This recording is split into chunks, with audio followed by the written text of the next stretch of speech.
Hello, hello. Good morning, good afternoon, good evening. Another day, another grind. Uh, Also, I don't know why, but I swear to God, my Deadeye is so fucking cursed. Like it's just cursed.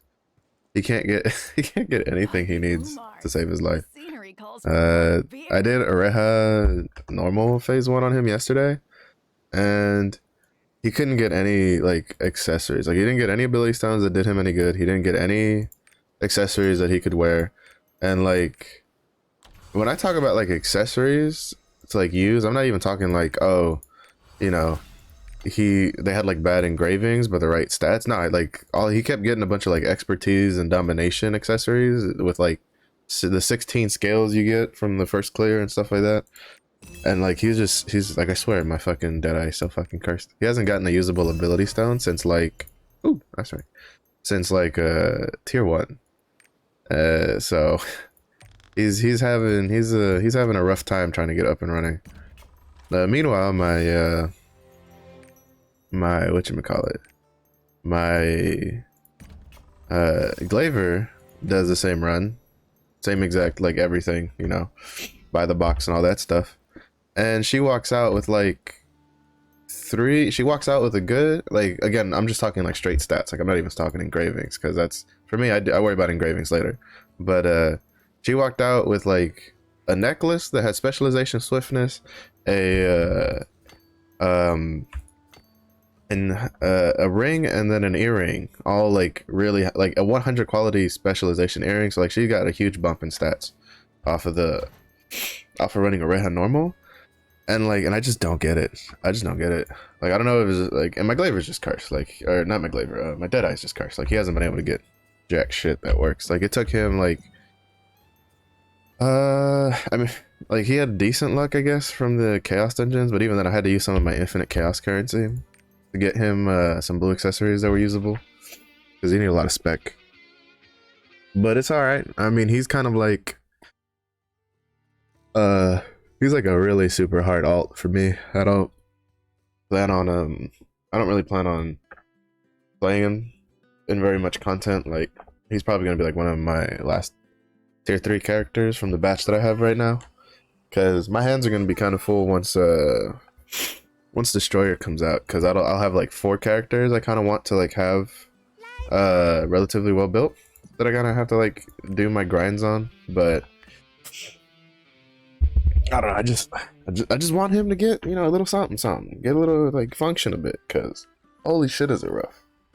Even my Berserker had a better run on his first week for like accessories, and he's gotten a pretty alright stone recently. It has like Raid Captain Supercharge on it. You know, it's not the greatest, but I am running a Supercharge build because I got it. Because like I was like, you know what, fuck it, because then I can double dip with the engravings by using Supercharge engraving that I plan to use on the Destroyer. So I was like, you know, that's a fine investment.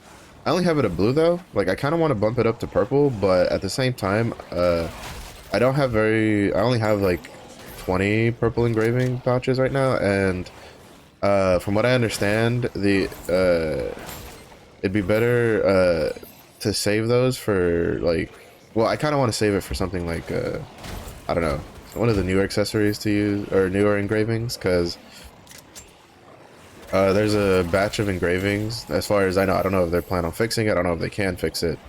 From the pouches in the express mission, the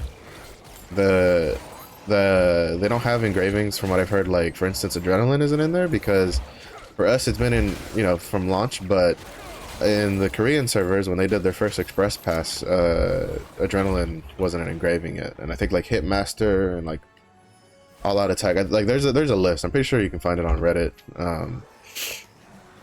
Of just engravings that you can't get from the express mission pouches.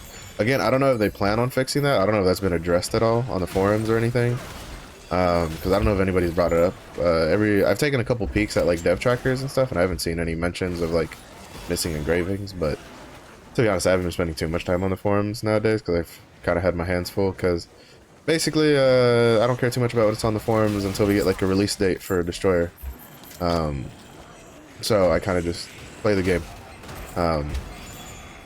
We might do some PvP today. I'm not gonna make any promises because, I mean, I need to do PvP. I need to do the weekly for my scrapper, but I also get a. I mean, today's probably like mentally not a bad day for doing PvP for me personally, but it's rough to do PvP on the scrapper, man. It's rough. Like, that is not an easy class to PvP on, especially without the like Deathblade artillerists and berserkers running around. Shadow hunters aren't too bad because shadow hunters, I feel like that's really just like a back and forth between the two of us. Like, it's kind of like until they get their transformation, it's really like better player wins. Oh yeah, more gold rooms. So like transformation or not transformation. Shadow hunter, I feel like that's kind of there. Sorceress can be hard to deal with, but to be honest, the reason I struggle with sorceress the most is because when I'm trying to shut her down, they're like, it's usually someone else comes and helps, because like a sorceress, if you can protect her, is kind of like your win condition, because they're really strong once they get meter going. So I feel like scrapper is kind of good at keeping a sorceress from kind of like getting off, like, you know, or at least delaying her like bar charge a lot, or at least like you can either delay it a lot by like knocking her down and interrupting a lot of her stuff, or you can really like force her to use a lot of the bar like really quickly if you just keep chasing her with your charging blow, because charging blow is like a 5-second cooldown knockdown that has a really far fucking range on it. So I feel like as long as you can have time to yourself with the Sork, you can kind of just, you may not be able to kill her easily because she has a lot of stuff for you, like, you know, anti-gravity, she's got the electric ball, she's got the magma waves, like she has a lot of ways to keep you off of her, but you can kind of like bait those, and since you have double dashes, you can kind of use those defensively to bait out maneuvers and then like immune through them. But it's kind of like Shadow Hunter, right? It's still like the better player wins. So, because I've faced against some really good like Sorks even in bronze. Because this is the irony of it, right? Is that in the current state of like PvP, there's a lot of really good players in bronze because, like, you know, they've played in other regions, and I think those players are slowly starting to like rise up and get into like silver, gold, and all that kind of stuff. But I still feel like even now you still kind of like don't it's still a little uneven, right? If you're kind of like fresh to PvP to Lost Ark like I am. I will say that like I kind of stopped going down and I'm like losing like all of my games once I got hit like 1200, because I feel like most players that at least when I started doing it, because I think I started trying to climb like the second week ranked was out or something like that, and I just kept running into people that I was like, there's no fucking way the way they're playing this class, that because you can kind of tell, right? So like you can kind of tell the berserker who's brand new, who's just like rushing at people and trying to just murder them like 24/7, and who's getting like caught out and trapped and killed, and he just keeps doing the same thing. And then you have the berserker who really knows what he's doing, and they're both in like 1300 bronze. Like you're just like, what the fuck? Like how? Like why? And a lot of it is just because I mean, I feel like if you're used to PvPs, like the beginning of the seasons are just like that. Also, give me a second. I gotta put some I gotta put my sweatpants on.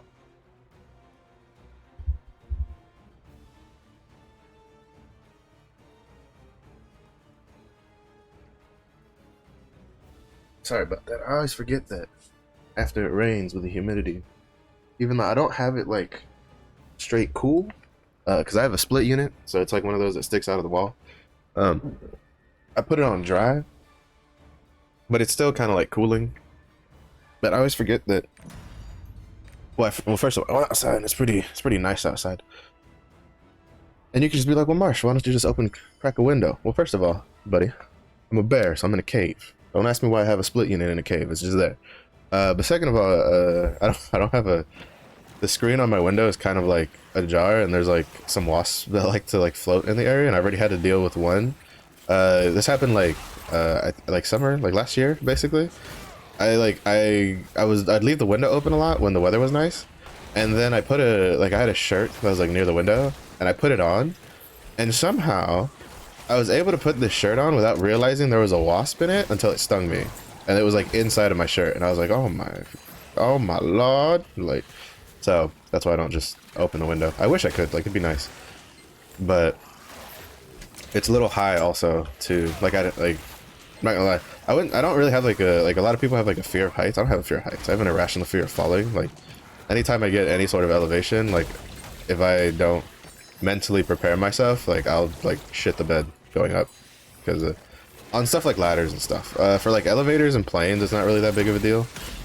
Mostly because my brain goes, whatever happens, happens. It's kind of out of your control. But, you know, if I lean over rails, or like when I was a kid, I used to not be able to like, I couldn't lean over rails to look at something down, like, you know, on a mall, like a two floor mall, like that kind of thing. Like, I always had to, like, I would crouch down, like, to the bottom of the bars where I was like, I know I can't, like, fall down here, right? Or at least that was the hope, is you can't fall because there's rails there, even though the rails could just fall down and like take me with them. But yeah, so it's just like, you know, so I can't get up there, and I don't feel like wasting money on being like, hey, like, you know, someone's gonna charge me like $50 just to like get up there, fucking secure that screen in. So I'd rather just like, I don't know, just not open the window, save me the money. But yeah, so basically, we're gonna on the Glaivier, I'm gonna do the second Oreha dungeon on stream. We're gonna see how that goes.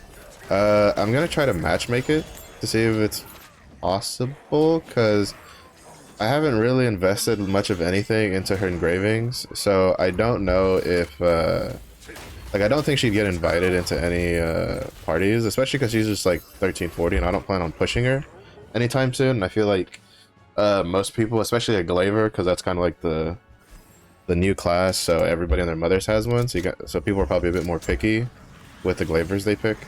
I could probably just make my own party, but I feel like that would kind of just take a lot of time. So I'd rather just try matchmaking it, and we'll see how it goes with matchmaking. And then hopefully it'll be all right. I match-made the first one yesterday twice. I match-made it on the Deadeye yesterday, and then I match-made it on, because the Deadeye is even worse. Like, Glaivier is at least like 1340, like, you know, 1340. So if she had done like a party finder for the first dungeon, she probably could have made it in pretty easily to any of the parties, because like she's 1340, you know, for 1325 dungeon. But like the Deadeye, like, he's 1325 and he doesn't have like anything going for him. So I just match made. I got pretty lucky on the Deadeye one, because like it was pretty smooth sailing. Like, we just one-shot everything all the way through. But the Glaivier party, like, I think I just got into a party with people who never really ran the dungeon, but they just didn't know what to do, because the first boss is kind of tricky, even in normal, because he deals a lot of damage. Like, even to going in there like 1340, like, he deals a lot of damage. So but he's pretty easy once you understand like his rhythm and pacing. And then Seto's kind of the same way. Like, once you kind of get a feel for his maneuvers, he's not that bad. But they ate a lot of moves that I was like, you should have been able to, like, well, they ate a lot of moves back to back, the second party I had with the Glaivier, where I was like, those are moves that most people, you know, you'll eat one or two, but you won't eat all of them and then just fall over and die. But because like a big thing was they didn't know how to handle the circus ball. Like, when he gets on the circus ball and like, you know, rolls around chasing someone, he kind of really didn't, like, most of them didn't really, they would just sit there and they just eat it, which I feel like most people do that, but most of the times it's not like, they don't turn around and run back into it, which is what they were doing. Most people, like, they eat it mostly because they're trying to do one of their big moves, because he's standing still and then he gets on his ball and like just runs into them. So, but we still killed it. I was kind of like, well, I still killed it, because even on the second run, I was like the last man standing, and like my hands were shaking, because I was like, I've done this dungeon a lot and I know what to do, but at the same time, I'm on a class that I haven't even played for a week, so I'm still kind of like building up muscle memory and trying to figure out how the fuck it works. And I'm sitting here now, I'm like, I'm making or breaking this run, because he had like two bars left for health, and I was just like, fuck, can I kill him? Like, and I was like out of potions, so I was like one mistake away from dying. So I was like, it was it was kind of rough. It was kind of rough, I won't lie. But we killed him. That's what matters. I might be able to sell that because it's Precise Dagger Curse Doll. I mean, I could probably sell it for at least like 50 gold, yeah. But yeah, so it was rough, man. It was rough. Forgot to dismantle this. But yeah, it was something else. Let's see. Ability stone, yes. Purple, yes. Tier 3, also yes. And I had Precise Dagger Curse Doll. I know Precise Dagger is used at the very least by sorceresses at the moment. I think it's a pretty popular one because it just helps them get their crit rolling. But we will see. Precise Dagger. I mean, my Precise Dagger stones usually sell for pretty good. So let's see. Someone has it up for 20 gold. Like, I don't think the stone should be this cheap. I guess maybe just people aren't buying it. But I also feel like just looking at the timers, like 16, 20, 20, 16, like, I feel like it's also just a consequence of people just undercutting by so much. Because I feel like Precise Dagger Curse Doll is a good Sork stone. But it could also just be that everybody else knows that, and you know, they're like the market is also saturated, so that's also a fact because it's purple. So I think like most people, if it's like they have a lot of purple stones nowadays, so it's not too bad. But, well, I mean, it's not like it's very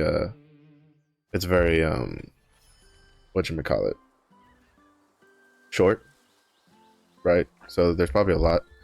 I have noticed that it's been harder to get purple ability stones that go for like even just 50 gold. And because like for instance, in my opinion, that one right there is worth the 50 gold. Like I think like 50 gold is like really good for that one as a price. But most people don't have the patience to wait to see if it sells for 50 gold. They would just rather just chop the price like 5 gold down and see if it sells. But then the issue is once you start doing that, like 3 people later and you're at like 20 gold, you know? So if people just had a little bit more patience and just stuck with putting, you know, just waiting to see if someone would actually buy it at 50 gold, like you're kind of like fucking yourself over by trying to like rush and be like, buy it now. Because the problem is if you think that way, then there's going to be like 20 other people that think that way. And then all of a sudden the gold that you could have made is now like just halved. That's probably not going to transfer though, unfortunately. That would have been a good one to get. Yeah. That's also the hard part of, I didn't realize until I was finally getting purple gear that I had fucked up the tripods I was tracking. I completely forgot one big fucking DPS ability for the shotguns that was actually like pretty important. And so now I am dealing with the consequences of my forgetfulness because it's pretty hard to get like plus. Well, I wouldn't say it's pretty hard for me. Like, funnily enough, I won't get +2s of a lot of the stuff I already have, but I'll get +2s for stuff I'm missing, and then like those don't have 100% transfer rate.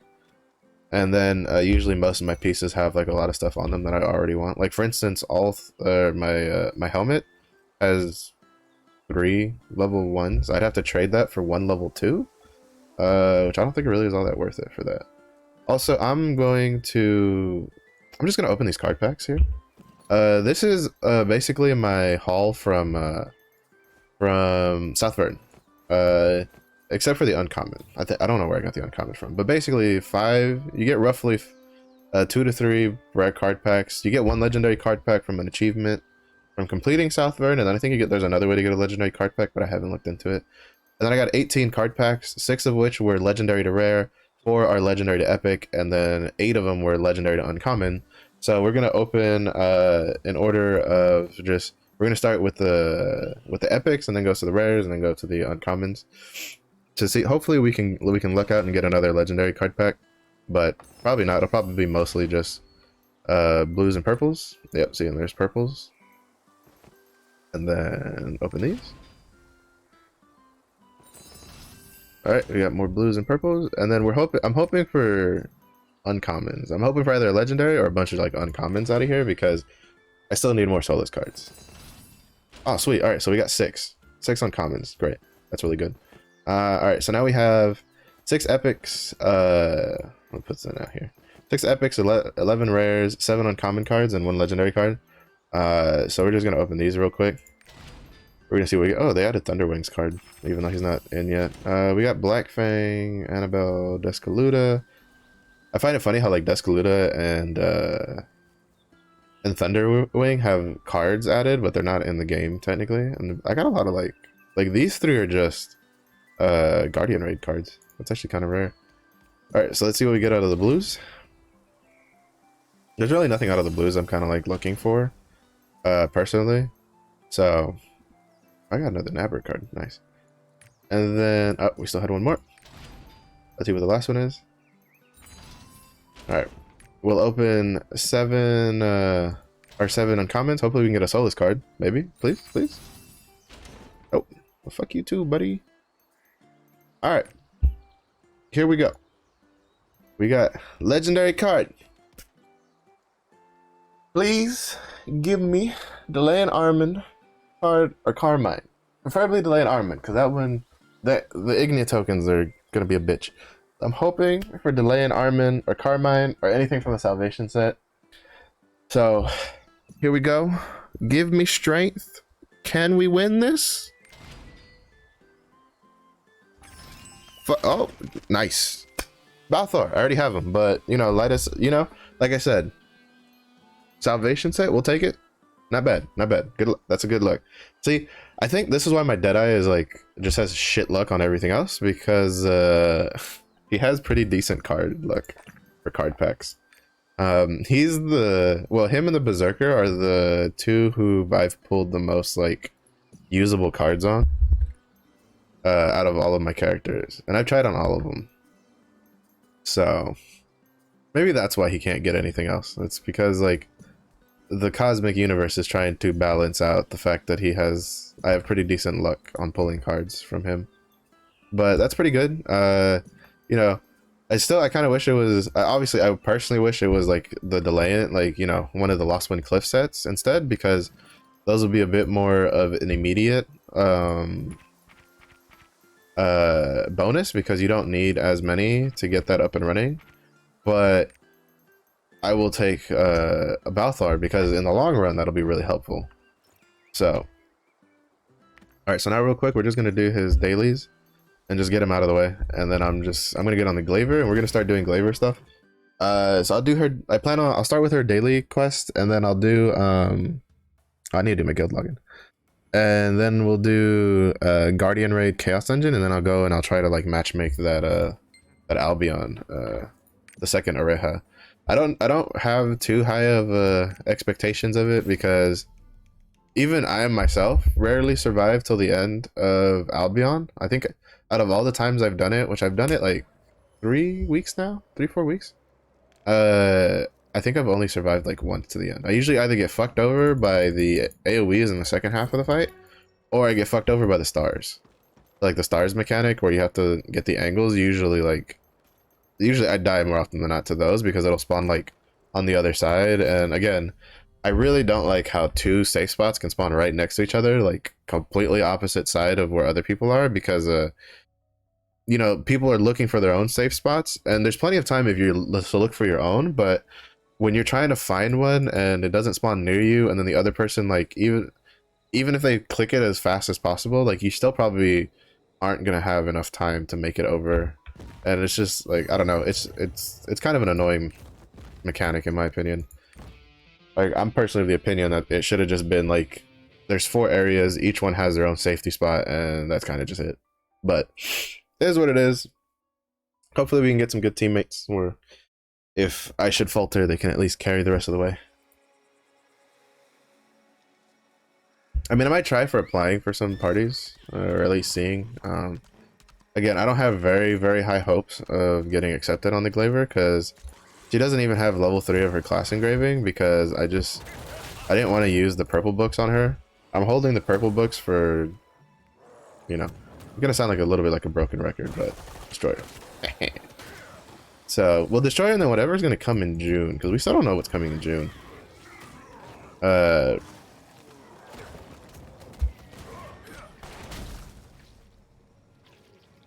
Because I have a sneaking suspicion that like summer we're about to see like a lot of new classes. Because what is it? It's like we have Bolton at 14, 15, and then you have like Vicus I think is what 14, 30? Right? I think it's like 15. You go like normal Volton, normal Vicus, hard Volton to I think normal Kakul Sadon, and then hard Vicus to hard like I don't remember the actual like straight up the like Belshazzar after. Because there is no hard Kakul. There's no hard clown fight. At least there isn't in the other regions. I don't know if our region will get one. They have made some changes to our region for stuff, but I don't know if they touch the Legion raids, to be honest. That's kind of a formula. They're like, it works. Let's not like, you know, there's no real reason to change too much of it. And the point is unlike going from purple to legendary, going from legendary to relic, we don't lose anything. It's a straight 1-to-1 change, so that means the honing rates I think stay the same. So 1415 to 1430 is going to take a while, so I think even with events, like just the gold cost for the taps is going to be a little spicy. So I think that what they might do is like I think we'll get Volton in May, or at least what I think they should do is give us Volton in May, and then in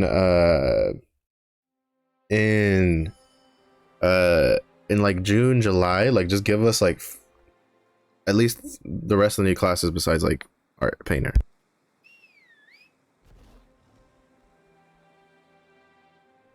And I know a lot of people are like, oh well, they should add more support classes because that'll get more people to play support, right? Wrong. Hella fucking wrong. I've played, you know how many healers are there? Wow, like you have. Come on, hurry. I mean, they're gonna add another one, but it's like It's heavy. you have priests, druids, paladins, shamans, monks.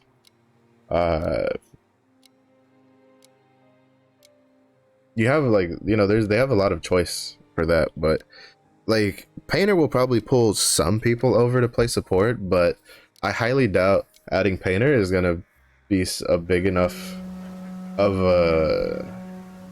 a deal for people to swap to painter.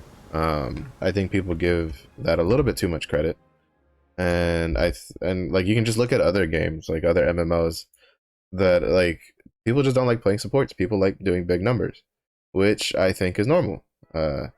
Same way people don't like tanking. People like doing big numbers. So I think it's a bit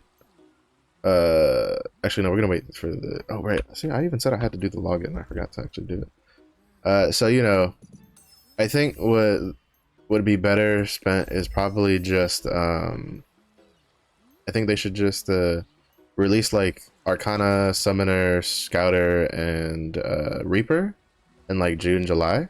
Just give people like those classes and then do Painter like later. Because I mean Painter is the newest class. Like, anybody going on about like, well, it's gonna take a long time to gear her. I'm like, that's something they already had to deal with. Like, not to mention they could just give her a souped up express pass to like tier 3, like in through tier 3 to get her like 14, 15 or something. I'm just gonna get his chaos dungeons out of the way real quick. So it's not like I don't think it's really that big of a deal personally, but is what it is, I guess. I don't know, that's just my opinion on it. I think like there might be obviously some complaints about like, oh, too many classes, blah blah blah, but you either, something people don't realize is either you have classes slowly roll out and then you're not like resource starved when they do come out, or you get them quick and you get resource starved for the short term and then you just slowly build stuff up later. Because people aren't going to be happy with either way they do things, right? So it just is what it is. So I think like what they should do is kind of just like rip the band-aid off, like just up front and just be like, hey, here's here's Volton, and then in the next month after Volton be like, here's like 2 classes, and then in July here's like another 2 classes, and then in like August give us like Viekas. That way people have enough time to get, you know, people at least have a decent shot at getting to 1430 on a main, and then getting other classes to 1415, so they can do vaulting on other classes, plus having enough time to do like alt stuff. So I personally think that's how I would like it. And I say this as someone who, like, the 2 classes I was waiting for are coming, like, one's out already and the other one comes out next month. So I think that, because, like, I want more classes. I want more classes like everybody else does. Like, I'm interested in trying out, like, non-transformation Scouter. I'm interested in trying out Arcana. I'm interested in trying out Summoner. You know, even though from what I understand, Summoner is literally the most expensive class to build. There was I think Tone talked about it recently, that it's really, really expensive to build, to deal damage. So, you know, I think that, but I'd still like to try it out. Like, I'd still probably have it as like an ult. I'd like to try out Reaper, because Reaper, well, Reaper is squishy, like, and I don't think I'll, like, she's definitely gonna be like a Deadeye level of like alts, where I'll probably like just slowly gear her over time and stuff like that. I still think she'd be pretty fun, change of pace, that kind of stuff. But yeah, like, I'd like to try the new classes, and then that way all we're waiting for is just like Aeromancer, female berserker, you know, that kind of stuff. And then they can kind of just figure out a cadence for when they release new classes to when they like add them to our region, so that kind of stuff. So that's kind of my personal take on it. I know there's probably people that they care more for the rating side of things. Like, they would rather, like, you know, they don't give 2 shits about the classes. They're like, we'll play them when they come out, and they would rather they focus on like pushing out Legion raids, which is viable, right? You know, that's a valid well, not viable, that's a valid like opinion to have, like, especially when you consider that those raids are what'll be like player retention. I think for the most part in this short term, especially for the summer, right? Because like the whole thing about skins they've been going on about was, well, you know, we have to make new skins for like classes, and then like there's classes that aren't out yet, so, you know, like, how would people feel if the class, you know, well, we already know what that is like, where there's people that aren't too happy, myself personally included, where Glaivier's Omen weapon wasn't included in the skin boxes for the weapons, even though we kind of like assumed already that was going to be the case. But, you know, myself included, we're kind of, like, a couple of us are kind of like hoping that there would be a like, that it would be in there in the code, and it would just, you know, just like turn on when Glaivier came out. But unfortunately that was not the case. It happens. It seems like they really, like, they didn't just copy and paste the boxes, like they literally like remade the box coding, so it happens. So personally, I would want more classes to come out before we start getting skins, because a lot of people, you know, they go on and on about like, oh, we need more skins, but armor wise, yeah, it'll transfer, because, like, you know, my my Glaivier and my Scrapper can swap skins back and forth for the like for instance, for the Noble Banquet and like the Alar skins and stuff like that. But my Glaivier still doesn't have a weapon skin, because the only weapon skin right now that the Glaivier has, period, is the launch skin. And to be honest, like, while it looks cool, I don't feel like spending money on it, personally. So I would rather we get the more classes, like, you know, they just give us all the classes kind of like all at once, and then from there we get you know, then they can like really pump out the skins and stuff, because if they don't have to worry about giving us new classes, I feel like then they can focus on like making new skins and giving us new skins and all that kind of jazz, and then they can just worry about you know, their cadence for content and cadence for new classes once the new classes actually drop. So at least that's kind of my opinion on it. Also, I feel like it'd just be pretty hype, you know, be like, hey, here's like 2 classes in 1 month. Hey, here's another 2 classes in another month. And then they could kind of do what they did now, right? So like, I feel like they kind of set themselves up a bit for that also, because what they could do is it'll just be like, here's 2 classes, and then we're going to give you 1 power pass, but then there's also going to be an express pass, like, with it. So that way you could power pass the one character you really want, and they could use like most of the materials you've been saving, and then you can express pass the other class, and then that way you can recoup, at least depending on like how far they do the express pass, Because like for instance, our express pass right now is only for like to get you into tier 3, not necessarily to get you deeply, like, you know, get you past like 1302 very much. But basically they could just do an express pass, and then you could just express pass the second character in that month, and or do it like side by side, right? So you can just get started on both of them. So that way, you're just good to go. You can just like knowledge transfer the second one and then just express pass it. And I feel like that'd be pretty good. Like there's obviously going to be people annoyed that you didn't just give 2 power passes, but I think that having a power pass and an express pass is good enough for launching 2 classes side by side. The problem will be though, if they do 2 classes in say in June and then 2 classes in July, what are you going to do with the July classes? Because the express pass for our version basically is valid through June 30th, and I don't think they're going to do like 2 express passes at the same time. I don't know if they can. I don't know if they have before in other regions, but then again, like, I don't know. But that's kind of something more they're gonna have to figure out. But like I'm saying, I feel they should just give us Bolton in May. Just say fuck it. Give us Bolton in May. Give people something to work towards, because to be honest, I feel that for the most part, people have, at least people who actually were new to the game that are plan on sticking to the game, I think they've realized that Argos really isn't that as big of a deal as like they maybe thought it was. Like I still don't think Argos is big fucking whoop. It's kind of whatever. Really, it's mostly just there for gold, to be honest. It's not too hard for you to get something up and running with the Argos stuff. Plus, it just, you know, it's there for to get you your full legendary set in like 1 week, and then after that, it's just gold farm basically. That's just all it is. Gold farm and hoping you get good engraving books from clearing stuff. But I think people are slowly starting to realize that there's no such thing as content. Like in Lost Ark, content isn't outdated just because a new raid comes out. Like again, we'll be doing Argos till like 1490 if it stays the same as the other regions, which would also mean that we'll probably be doing Oreha hard mode till 1490. Though that's not confirmed because we don't know. I don't think the game says yet like when you lose Oreha hard yet. So, but you know, it'll be like good gold sources for a while. Like you'll be doing those fights for a long time. So it's just, I think we should just chill. I think the developers should just push out content like Volton, and then just I would say like give people enough time to get to Volton, like after releasing him, right? Like don't just release Volton and then release like Viekas like a month later, because like people, like even gold wise, you just wouldn't have enough gold to push from 1415 to 1430 as like an average player, like a free-to-play player. Like it'd be pretty, you'd be pretty hard pressed to pull that off.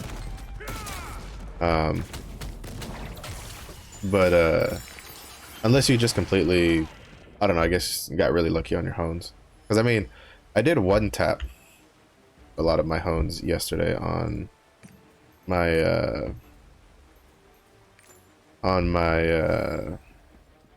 scrapper. Granted, with how little like each click does for your item level, she just went from 1490 to 1491. So, because basically I pushed, oh, that's not the button I wanted to push. Fuck. It doesn't matter, I wasted it anyway. But yeah, so, you know, I'm slowly just working on the scrapper, because I do want to have the scrapper 1415 for May. Because the other point is we don't know if Destroyer and Volton will come out together. I don't think they will. I think maybe they'll try to save Volton for later in May. Because I think what'll probably happen is they'll probably give us, again, this is my opinion. This is how I would do it, like if I was planning May, right? Like if I'm looking at May and I'm like, alright, so we want to give people a chance to get to 1415. We've done the ARC pass, we gave them the Express pass, with a lot of like tier 3 stuff in it. They still have that, because we also don't know what event's going to replace the Guardian raid event, if any, is going to replace it right off the bat. So, you know, we're still waiting on that. But what I would do is just content-wise, like for content we know about. So we know about Volta, we know about Descaluda, we know about the Chaos Dungeons, we know about Thunderwing, we know about the hard mode of the Chaos line, and we know Challenge Guardians, and we know Destroyer is all the stuff they're kind of planning for May. Well, Thunderwing maybe not. Thunderwing, I think, Thunderwing and the Chaos Gate they might still hold off on because of the item level requirements. Because Thunderwing is 1460, like, you're not killing that anytime soon. And according to Saint Tone on his last stream, Thunderwing deals enough fucking damage to like kill his sorceress if he's not careful. And his sorceress is 1610. So I don't see us killing like I don't see us doing no Thunderwing kills anytime soon unless you're on a server that has like 30 1490 whales on it, which I think you could probably count on one hand how many servers have that many 1490 people. But I think for the most part, even most whales have kind of just stopped at 1445. Because 1445 is kind of worth pushing for if you can. Because then you'll be able to do Volt in hard mode. Because that's the other thing though, we don't know if they're going to like stagger the normal to hard modes. I personally don't think it's that big of a deal. Coming from a WoW background where normal and heroic are launched next to each other. And a lot of people will be like, oh, but you can get to heroic in 1 week. I'm like, yeah, in some guilds. Most guilds actually don't get to heroic in 1 week. Most guilds get to heroic like 2 to 3 weeks later. So I think for the most part, I don't think, because like again, I find it weird because people are like, oh, well, normal and hard Volta need to be like staggered, and it's like, again, nobody said shit about normal and hard Oreha being in at launch, even though they had wild, like, they, you know, the first Oreha normal is 1315, and then the Oreha hard you can't do till 1370. Like, that's a huge difference. Where's my dude? Whoa, why are you doing this? So, you know, I think they should just say fuck it, do Volta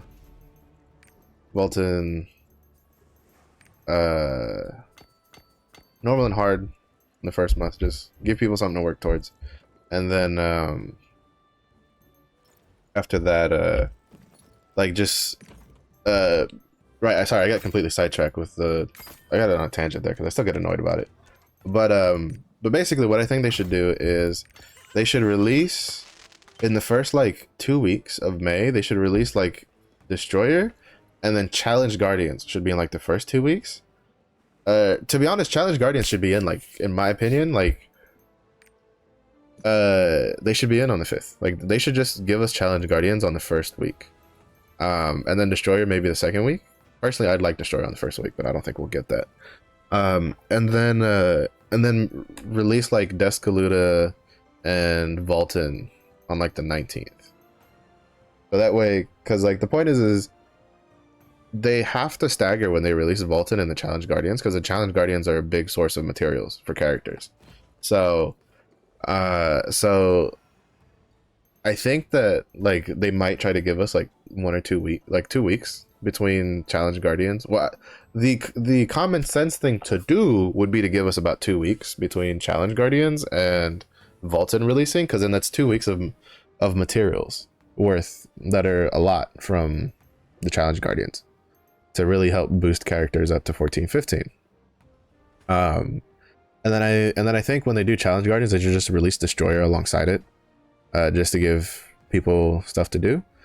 And then like a week or two after Challenge Guardians, like do Volton, because I honestly don't think they should delay Volton to June. I think Volton just needs to come out in May. Just put it out in May, because more and more people like there's too little in the game to do right now. Like, to be honest, I personally don't give two shits about doing Argos phase like 1 through 3. Like today I'll be doing Argos phase 1 and 2.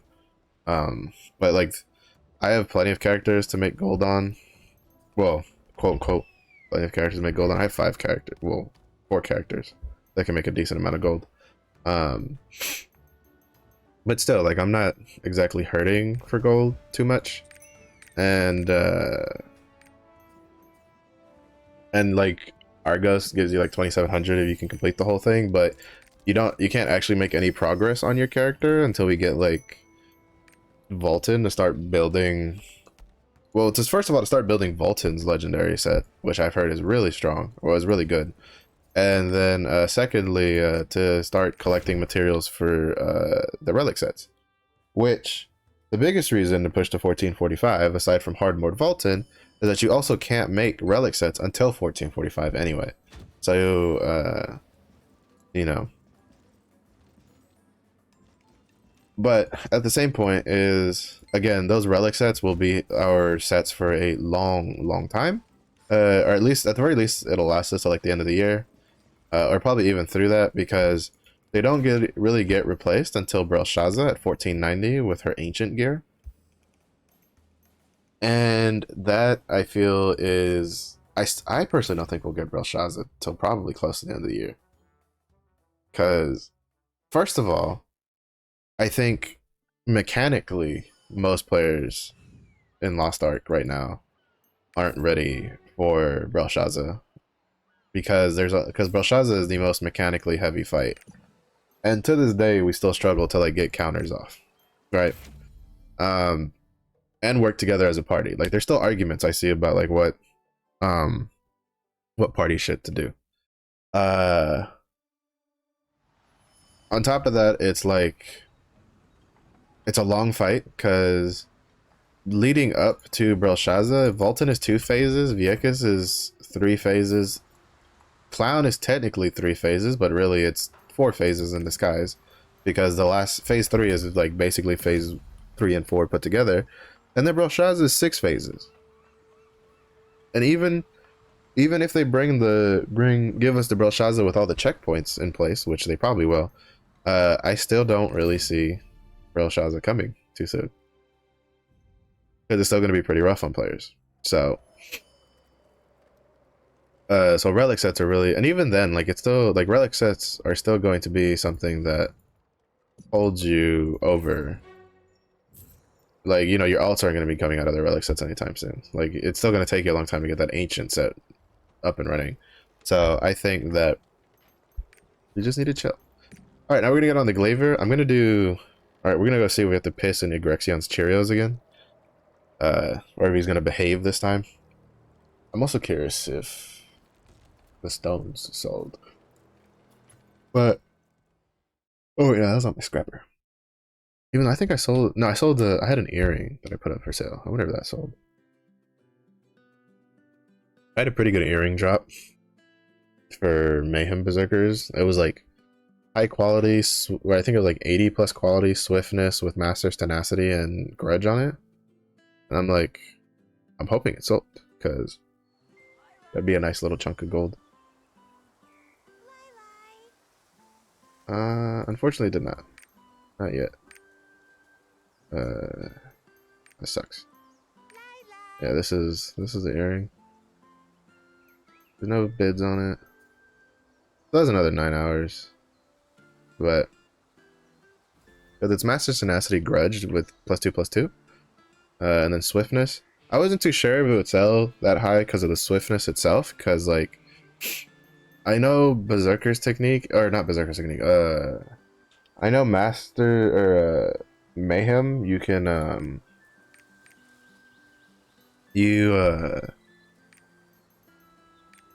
like you have an option to run like 50-50 like swiftness. Like you can go half and half crit swiftness, but I think most people go crit heavy on their Mayhem, because what if you don't play Mayhem, what you might not know is that Mayhem loses the crit buff from being in Berserk mode, because you're always in Berserk mode, so they have to build crit,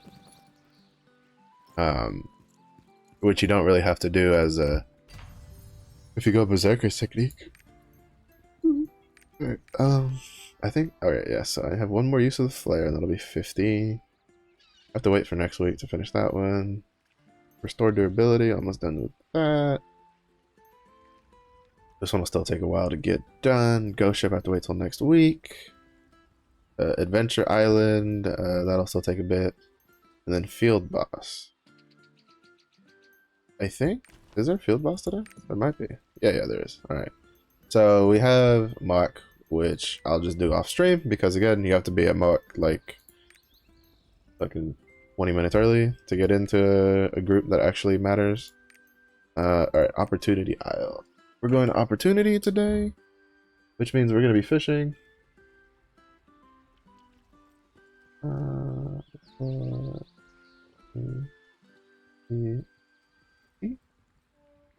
Six.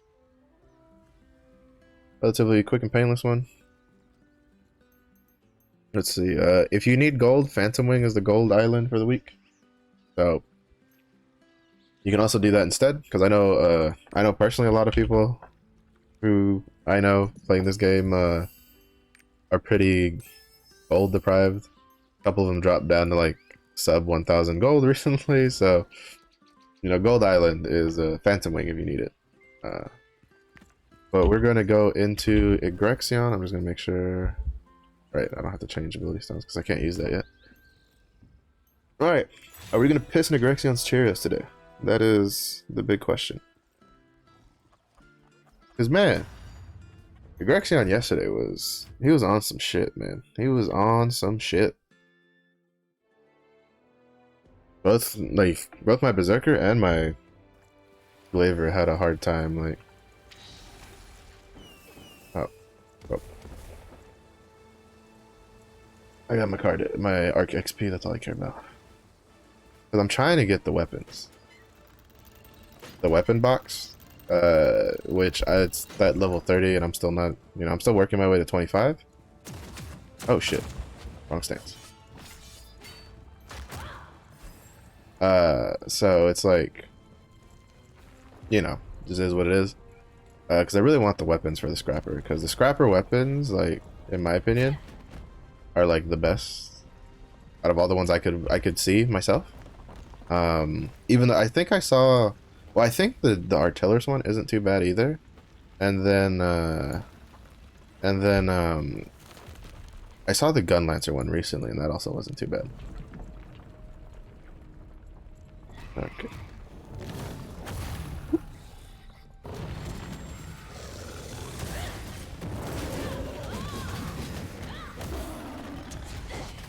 What a dick.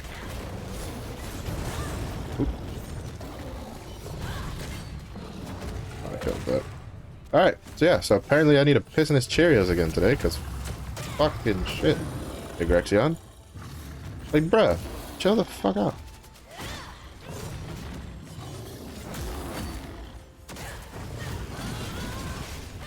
Damn it. Rest in peace, the crit buff.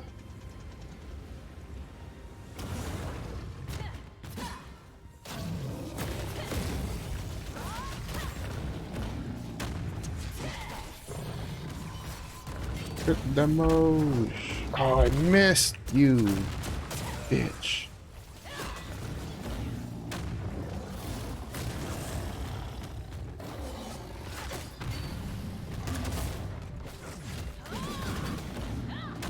I thought I would still hit that if I. Okay, cool. I still got that off in there.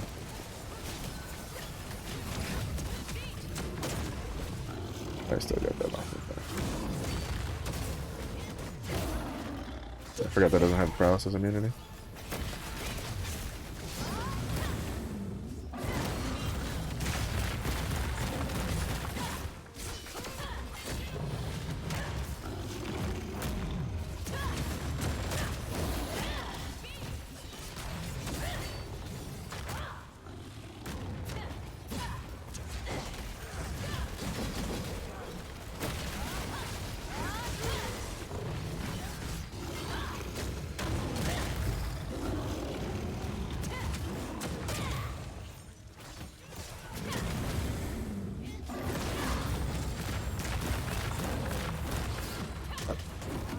I got caught up in the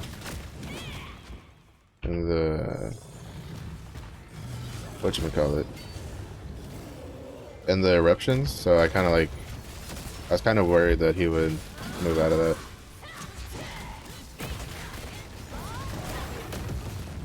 Alright.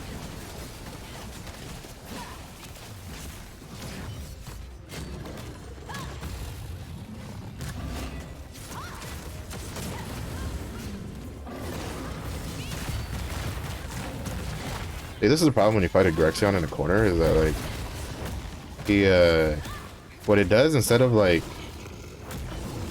getting rid of instead of like making his eruptions go off the map, what he does is he just like clumps up in a corner. And it really kind of sucks. Did I miss the maybe I didn't see the shackle thing. I also need to remember that I don't actually need to be behind the Grexion all the fucking time with this boss. Because, like,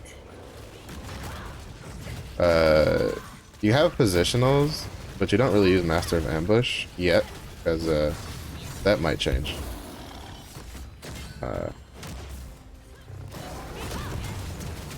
That might change, though, because a lot of the moves are getting changed to the back attack. Well, actually, a lot of back. Like, she has like a lot of back attack. But part of it is that, like, so apparently in Korea they weren't using like back attack, like ambush master. I missed that too much because you're using so many abilities to keep track of, and some of them don't like have back attack modifiers. So it was like, why even like why use it? But they kind of changed some of the back attack stuff recently, so I think that instead of increased mass,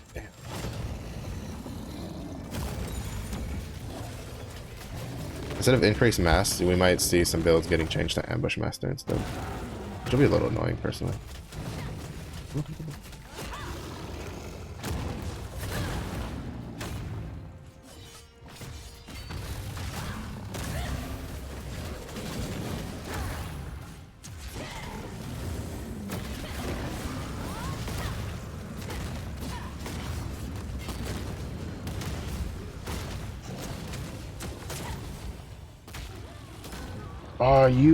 Oh my god, that was such a bitch move. Did you see that? Fucking, he caught me with the little fucking pinky toe for the stupid,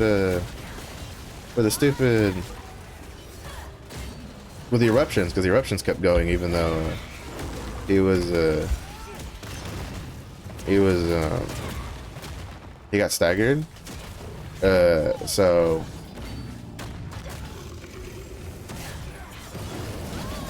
it like knocked me into the rings, and the rings fucking hurt. Okay, I lucked out dodging into that though.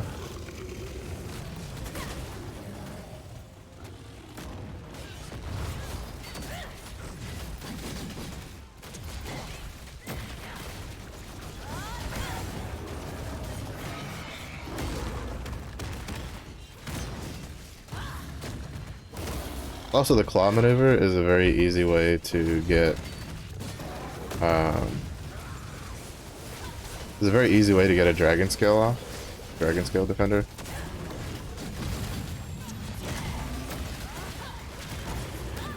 Nice, nice. We started getting into the rhythm there at the end though. At the beginning, I would have pissed all over his chairs. But towards the end there, we started getting a little rhythm going, and I feel like we did pretty good this run. We got some. I saw we got some 1 mils in there on some moves that I don't usually get, but that's because we got a lot of spec. We're like over 1,000 spec now because she got pretty lucky on her stuff. Yeah, upright fighter. Woo! Yeah, baby. You love to see it. You love to see it. And I'm on item level. Like I'm 1340, so can't even claim. You know, oh, your item level might be high. And I have really shit engravings right now. Like. My engravings on this chick is level 2 pinnacle with level 1 preemptive and level 1 magic stream. Trust me, that was all skill, baby. But that was also because everybody else had shit engravings too. But yeah, I lucked out, and I was able to get. So I was able with these 3. So the Chaos Necklace, Chaos Earring, and the Aeon Ring. I got really lucky on them, like especially this one, 100 quality with just 240 specialization. I got spec swiftness on the necklace and specialization on the ring, and then I have a special, and then I got lucky from Chaos Dungeon with 2 specialization rings. So I'm like, she's kitted out with full purple accessories, which are nice. She's still missing a good chunk of her tripods though. So that's a little unfortunate. But you know, we'll work on that as time goes on. Like she straight up just like, you know, I have 2 here, 1 there. This one is the only one that has like 3 of them. I have, well, these 2 have 3, but there's only like 9 out of like, I have like half of them. So like these 2 pieces just don't have anything, and this one only has 1. So hopefully today from Chaos Dungeon we can get more tripods to go. But yeah, you can get cheeky little scaled like parries off from Egrexion, especially when he does the actually, you know what? I should try to use those when he gets staggered. I feel like that'd be a pretty good thing to do. Because he tends to get staggered when I'm in spear mode a lot. So we can try that out. If we're in spear mode. Because that's the big thing with like Glaivier. It's like, am I gonna take a hit? Or is an attack coming? Yes or no? Yes? What stance am I in? Spear stance? Parry it. Not spear stance? Get the fuck out of it. Can I swap to spear stance? Yes, then spear stance and parry it. Like, you know, these are the kind of things that, you know, kind of go through my head. Oh shit, I missed. Oh, would you fucking sit still for like 2 seconds? You're worse than my nieces.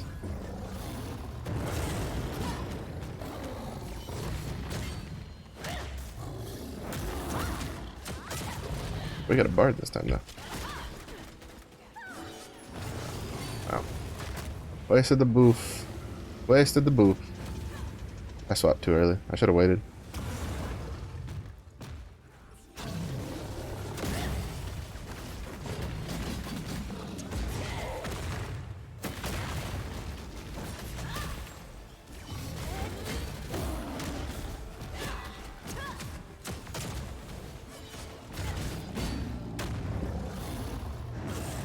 Yeah, I really need to get cooldown gems though.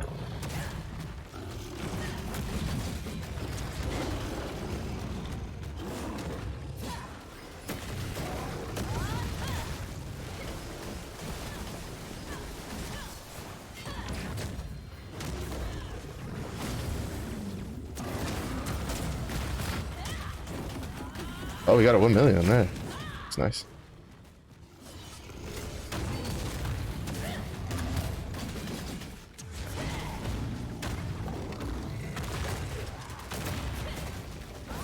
Also, I don't know why my like mouse stopped like registering clicks there for like a second.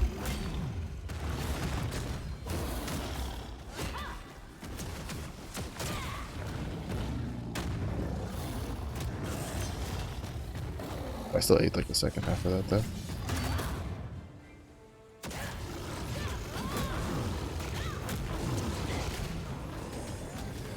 I forgot to like re-up on potions. That's a problem.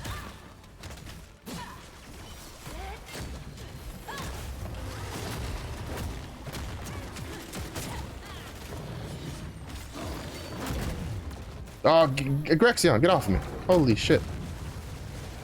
God damn. I'm trying to like get the stuff going and he's like, he's just fucking big booty bitches standing in my way.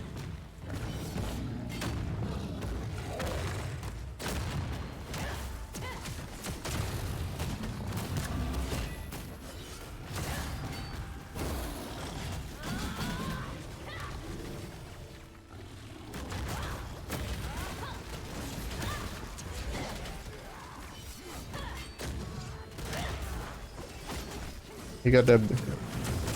Egrexion's got a big butt and he cannot lie.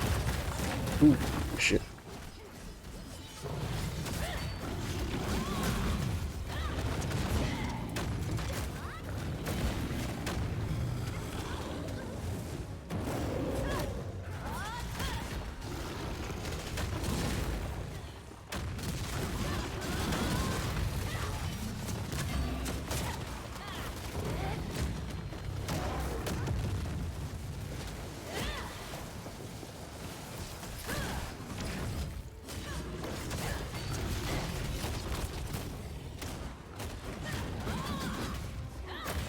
Yeah, that's why I use Soul Cutter. So I did a change recently where I used I'm using Soul Cutter instead of using Wind Splitter because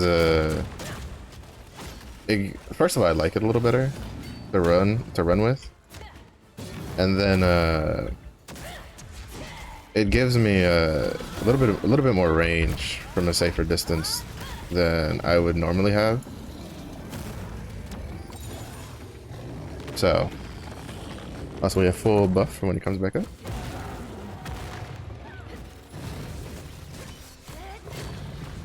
Shit, I fucked that up.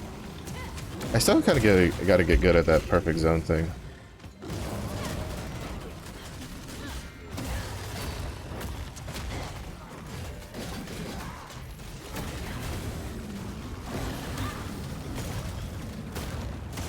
This bard's good with them shields though.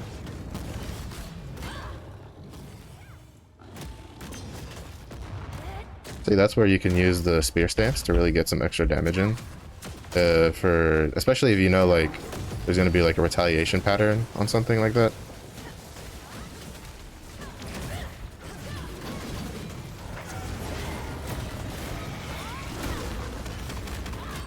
I did that too early. I still got the absorb, but I didn't get the counter, unfortunately.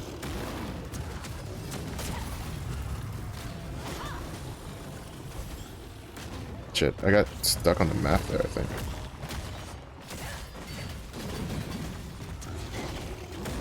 At least that's the only thing I could think of. Oh, shit. See, there, I still, like, you can tell that I mentally don't register the, I get this off before I die. Yep. I knew I was gonna die because I had the fucking, I had, the debuff, and I was, like, low health. And I didn't have any, I didn't put panaceas back on my bar. So, I should be able to kill it pretty soon, though. Grexion's usually pretty close to death when he changes to fire mode. But we're having some pretty good runs this time in the Glaivier. I think like my brain's starting to just like figure shit out. Yep, see? Pretty easy kill. Not too bad, not too bad. Now let's see how much. I know we had some pretty good numbers in there. I saw some 1 millions and stuff pop up, especially from like the dragon horns, but I also fucked up a lot of the dragon horns towards the end because I was just trying to get damage out. So I don't think I did as good as I did last run. Yeah, see, I just got Cruel Annihilator, Upright Fighter on the Gunslinger. Could have been better, but then again, I also have bad engravings, but it was also just, I just played it poorly there towards the end. I kept letting go of the Dragonhorn spear ability, like, too early. So it kept just, you know, instead of dealing like 1 million, it would crit for 500,000, which, pretty shit. Pretty shit when you could do double the damage if you got it off right. I know there's some people that they've been using, which one is it? Where is it? They've been using, I think it's this one, Evolving Technique, where it gets rid of the perfect zone, but you're able to turn 360, and then when it's overcharged, it gets plus 50% more than perfect zone effect. I think I've heard that it's technically more damage than using the perfect zone, but it's also a lot slower because you have to fully charge it. But I haven't played around with it. You know what? I think I'm gonna, not in this. I'll try it out on my Chaos Dungeon build. Because my Chaos Dungeon build, one of the things that I struggle with is getting, also, if we're putting that there, I need to replace that. Because I also don't have, like, I'm not, I also took Wind Cutter off of my Chaos Dungeon stuff because, it doesn't have any paralysis immunity, so when you try to use it, especially in the second room, you kind of just get dicked over because instead of like being able to fully get it off, a lot of times you know the elite, you can't really stagger them with that ability, so they just walk up and just slap you out of it. So it gets a little frustrating sometimes. All right, we're gonna put a bleeder in on this. What? Don't I have a wealth rune on? It's supposed to have a wealth rune. I guess Pounce? Yeah, Pounce should have a wealth rune.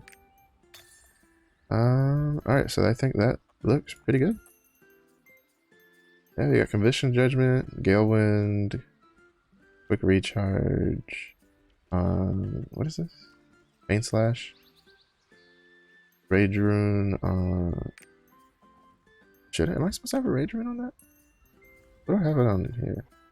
I have a focus rune on that here. But I don't think that matters too much in there. So I'm just, yeah, I'll just roll with that because it's Chaos Dungeon. Like, let's be honest. Chaos Dungeon, you don't really have to do, you don't have to have such a super min-maxy run, but we had a pretty good Gyrexion run though, so that's nice. Great Spirit Absorption, no increased mass barricade. Oh, actually I might keep that because I want to do an increased mass build. Domination, endurance, endurance.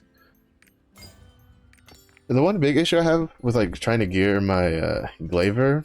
Well, first of all, I'm not gonna do it now because everything's super fucking expensive because it's still like the new class. I imagine I'm gonna have to go through the same thing with when it comes to Destroyer. There's gonna be the new class, so a lot of their stuff's gonna be expensive. Yeah, see, so I have like, let's see, I have 2 increased mass stones, and then I have like 2 adrenaline stones, and then I have just a random. I have 3 adrenaline stones. Holy shit! But the issue is that like, I want to get Keen Blunt Weapon, and then I want to get increased mass. But first of all, getting accessories with that are going to be pretty expensive, and I don't want to pop the purple books on it if I can help it, or at least because like the point is like, I mean I could use it because I think I use Keen Blunt, like I'm supposed to be using Keen Blunt on like my Striker and my Deadeye, and then now Glaivier will have it, like that kind of thing. But I don't want to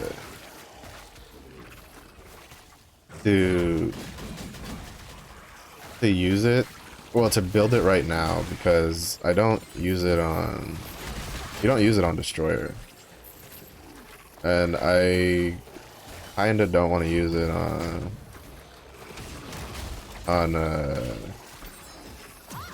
holy shit, that charged a lot though. I think I might actually start using that. And I don't want to use it on Scrapper just yet, because I don't really think you can use it on Scrapper yet, outside of like having like teammates that you know for sure will give you the crit resistance debuff. Oh wow, that gives a lot of fucking charge. I didn't know that. That's actually really good. I'm probably gonna use that because it'll be a little slower, but I think when we get higher with higher, because we're gonna run swiftness on it, so I think when we get the legend, maybe even legendary stuff,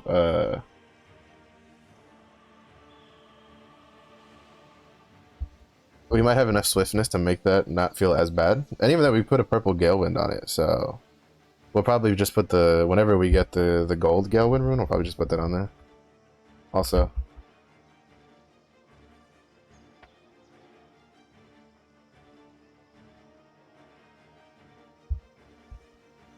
I think we can do that. I think we can manage that. But the point is now that means I need to readjust the tripods I'm tracking again. I just readjusted them recently.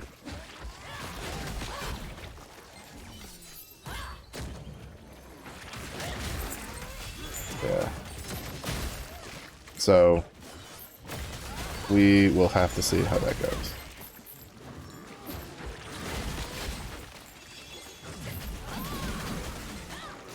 Yeah, I like this new setup. It's not bad. It's not bad at all.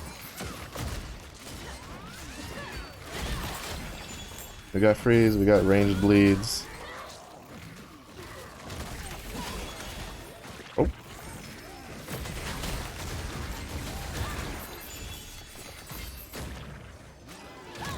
We got a red horn that slaps. The problem though, right, is that, actually now that I think about it, I don't know if I can use it because I plan on doing the swiftness build, and I think I'll look at it after we get through this. I think that, oh yeah, the other one gives us 100% crit. Yeah. So like we go here. If we look, Spear of Destruction is you always crit with it. So I think you can run this one, the Evolving Technique, if you're running the crit build instead. It's probably doable, but I don't think you can run it on if you're going the Swiftness build, which is what I'm going. So I think it's good for Chaos Dungeon because in Chaos Dungeon, especially on this third one where you get you'll get the attack speed buff. It'll like kind of come off cooldown really quickly, and it'll execute really fast in comparison to just pushing buttons. So I think that'll be pretty good. See, so we have like that, because like the hard part about using the Dragon Horn maneuver on the in this third room is that it's really hard to get the perfect the perfect zone off with the increased speed, like the increased attack speed that you get from breaking the core. So having the charge bar then actually doesn't have to worry about that. So do this, we have the attack speed, and boop. And it'll make it so you can like insta kill all that shit instead of having to use instead of having to like get really cool with the timing. So I think I'm just gonna stick with it on the yeah, I'm gonna stick with it on my Chaos Dungeon build, but I don't think I can use it on a PvE build.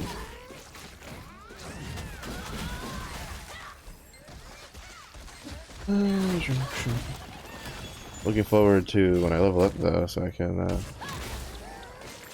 get more skill points, so I can start like filling things out. That is the one downside for like new classes that you make is you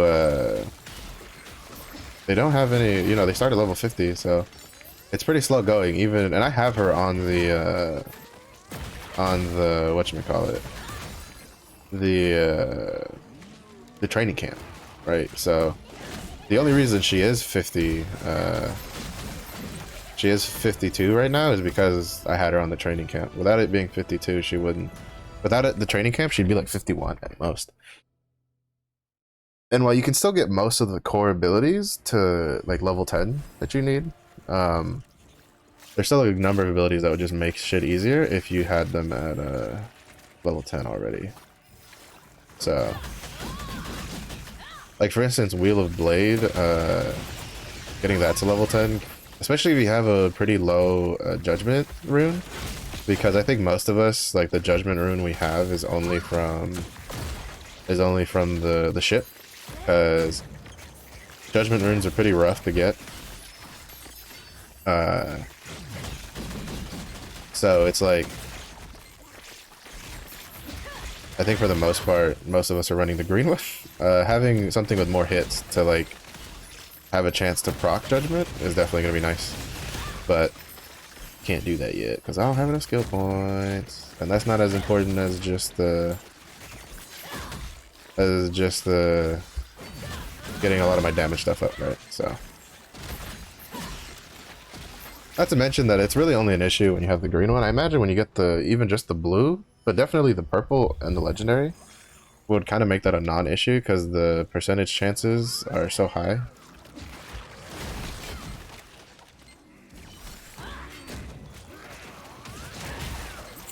In comparison, because like it's 10% on the green, meanwhile it's like 30% on the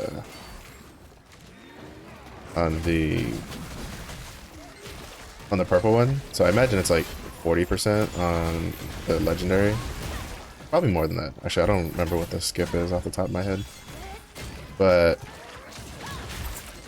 I think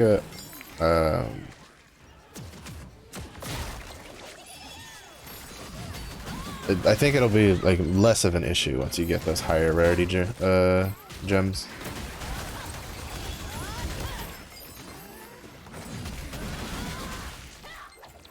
Hey. I love that attack speed. I really like that awakening. I'm glad I can use it in here.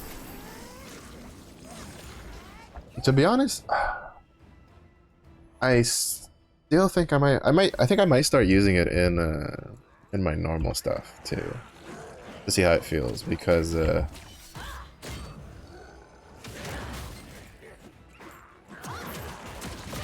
it's pretty nice because you can just kind of set it and forget it. Like you throw it, it kind of deals its damage. You are animation locked in it, but I feel like that's not a big deal because once you throw it, the damage is going to come out. So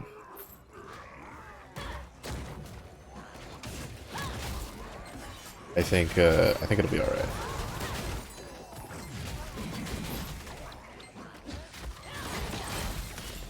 I think it'll be all right.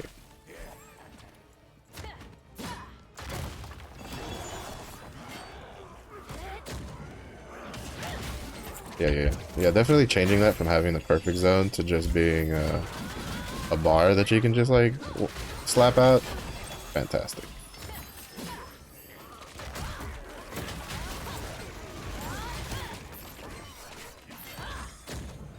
For Chaos Dungeons, at least. For Chaos Dungeons. I still think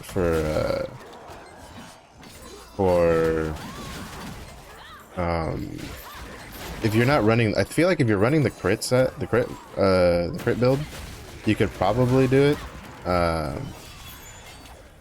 because you won't need the 100% crit.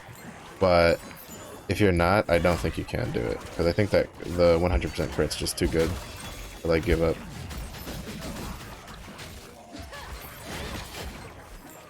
Not to mention, like, you can't even run like supercharge with it, right? Because it's like the only one. So, because I don't think any of the other abilities you play with, like you use, have a like charge tripod that you can change it to. So, because it's like because like it doesn't, you know, you can't really run supercharge. So like for Berserker's technique, you can run a supercharge build because you have Strike Wave and then you have Power Break, which are two regular abilities that deal quite a lot of damage. And then you have a charging then you have a charge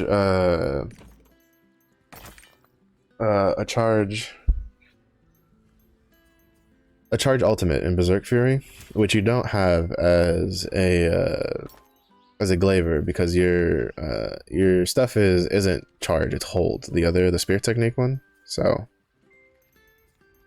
barricade, broken bone grudge, master brawler. If I had barricade and master brawler, I'd probably hold on to it to like.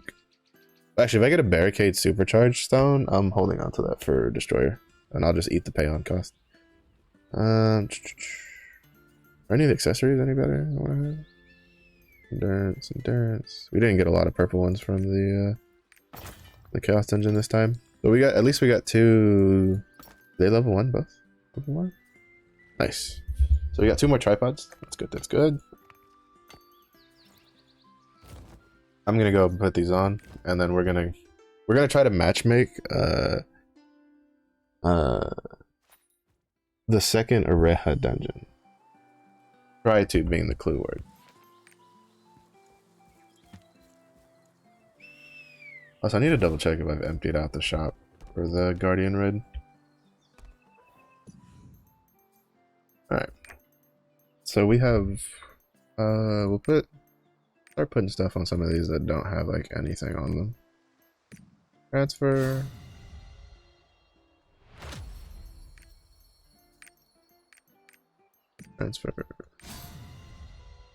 That's 2 more abilities. We're still missing like 7 more.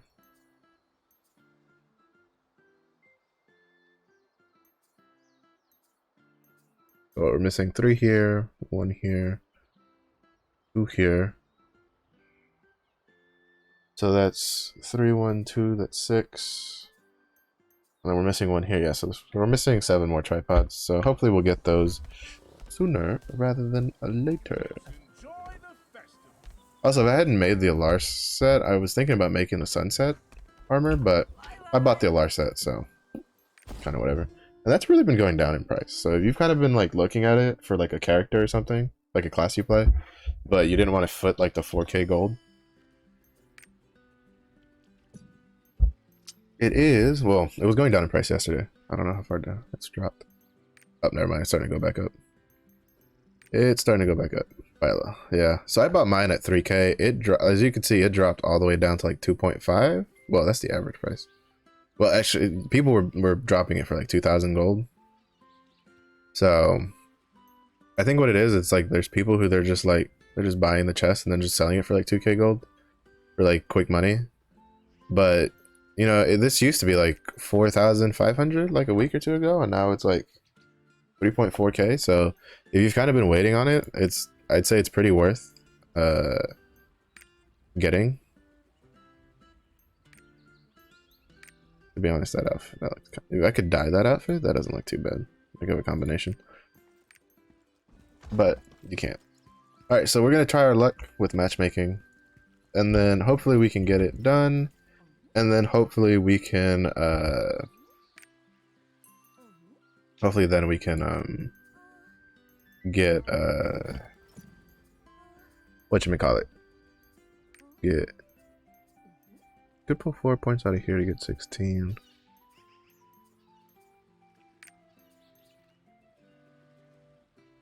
No, that's too important.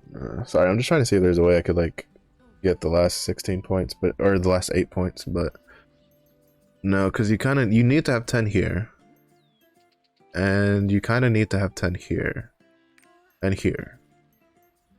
Part of me wants to kind of take like the 8 out of this, and then, you know, yeah, we're gonna try that. We're gonna take the 8 out of those, and then we're gonna like put Wheel of Blade to here. Oh, that's still not enough. Oh, I need 28 points. Okay, so yes, that's not gonna be. So we'll have to wait. Basically, we'll have to wait. Is what that means. That's unfortunate. I was hoping that we could like finagle the points, because this is too good. Because this is basically guaranteeing that in 3 skills I can pop back. But well, actually, what I need to see if Spiraling Spear and Red Dragon's Horn together can give me enough meter to get back into blue stance, I might just take the points out of Starfall. We're gonna try that. We're gonna move the Wealth Rune over. I don't know if this will let me though. No, so I gotta unequip it. I kind of annoyed about that, but so I'm gonna put the Wealth Rune on this because I have quick prep here. I could put fire control, but I want to try it because this comes out faster, right? Because this is just a shink and it does it. So I'm gonna see if maybe with the purple Wealth Rune we can kind of finagle this to give us enough meter between this and this to so that we can drop the points out of Starfall, so that we can get the blade one, the Wheel of Blades up. So we have to go to Trixion real quick to test that out.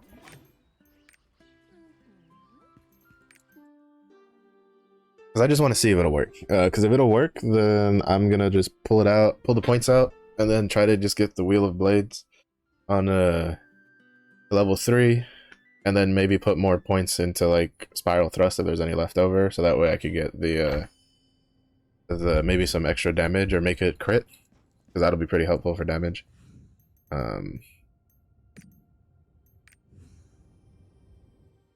But that's what we're gonna test. So Scarecrow, boss, summon. All right, so the big test is we're gonna recover resources, and then we're gonna do this. Damn, that's not enough. So we still need that, but All right, so then the next test is, what if we put, instead of quick prep, let's do this. Unequip this. Equip this. Save. Let's see what that does. Resources. I'm just gonna leave that open.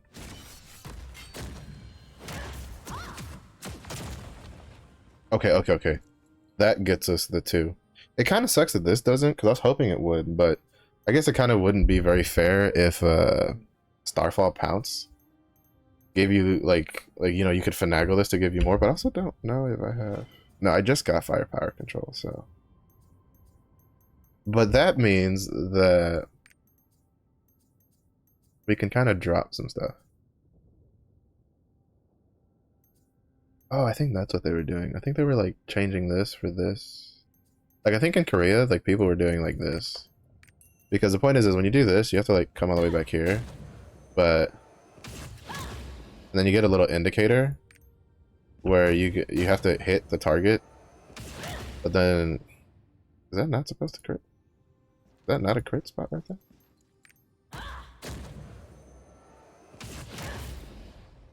I thought that said 100% crit on the tip. Did I read that wrong?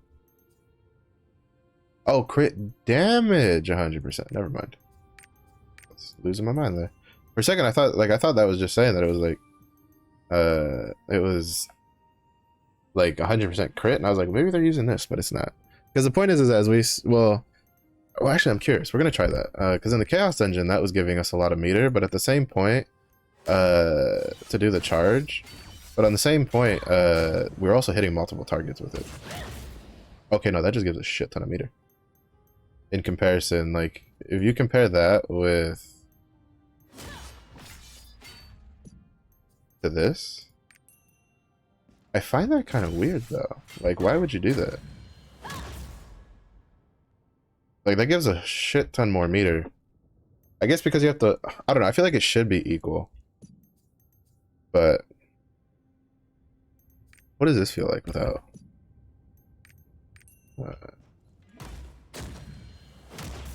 To be honest, I can't feel much of a difference there, if I'm perfectly honest. There probably is a slight difference, but I think it's pretty fast as it is without like doing it.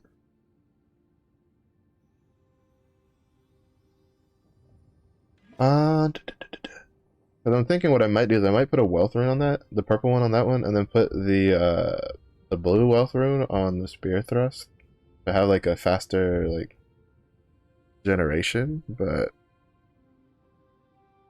I'm not too sure if it's like worth it.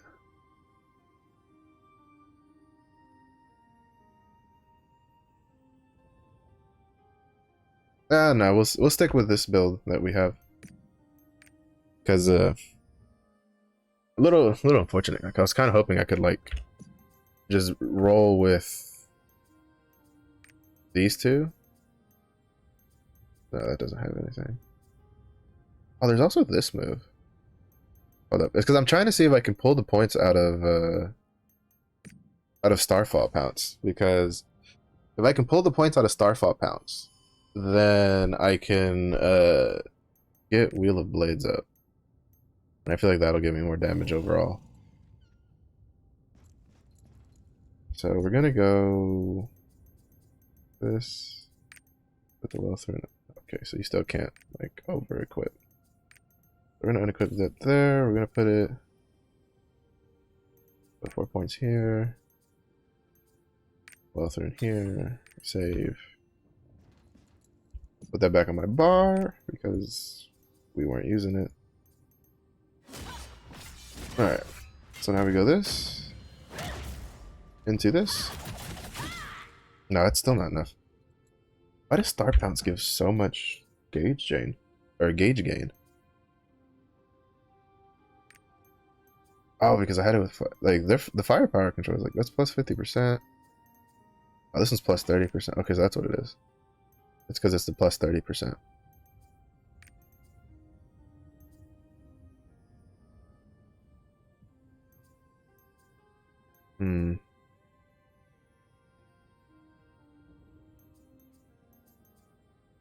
Yeah, no, that's not gonna work.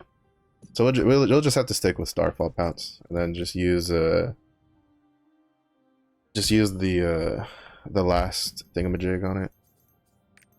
I want to equip this. We'll take points out of that. Starfall Pounce, Firepower Control, the Wealth Rune. Save this. That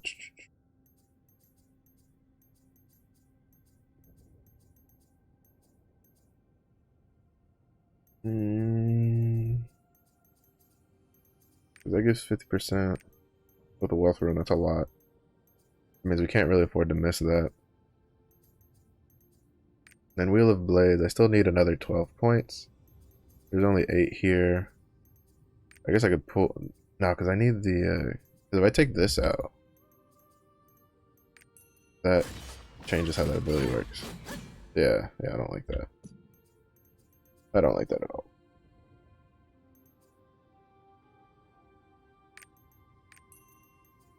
Because that would have been enough, though, if I pulled all those points out for... Well, what does Stampeding Slash do again? No. No, I don't like that either. So we'll just stick with what we got, and then just wait to get enough points for to push it out. But now I need to redo the settings. Stop tracking that. And start tracking this. I think did we just lose? I think we might have lost one of the tripods. But no. Or no, we might not have had one. It's Wind Splitter. No. Alright, so we didn't have one yet, so it's fine. It's fine. Alright. Now I just wanted to do some of that quick testing real quick to see if there's anything we could like swap around to get the Wheel of Blade up, but I'm just gonna have to wait for the next level up to get it.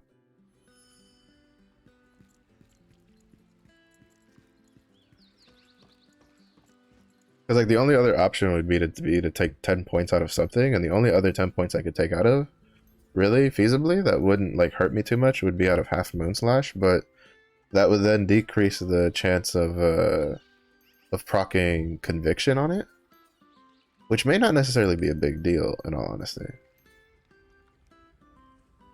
You know, we're gonna try this. Oh no, but I feel like that's a lot of damage you lose out on though. Because what do you get from this? We're gonna try it. We'll try it out. Especially because I have level 2 on it already. So, well, I don't think I have any level. Oh, actually, never mind. That's level 3. Shit. That's the issue when you have too many things you want to like use. We'll just stick with this. All right.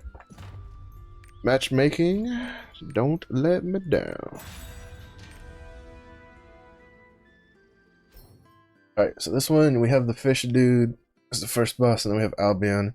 Hopefully we get Albion in Earth mode, because Earth mode at least makes it so if someone dies early, you don't have to like instantly oh my god, there's 3 fucking Glaiviers.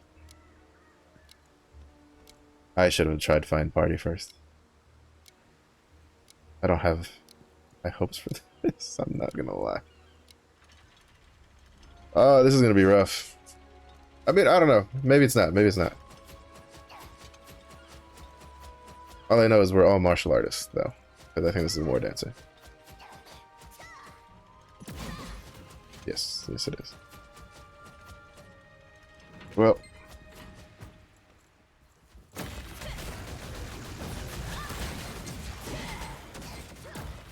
Hopefully, at least they've gotten some good stuff.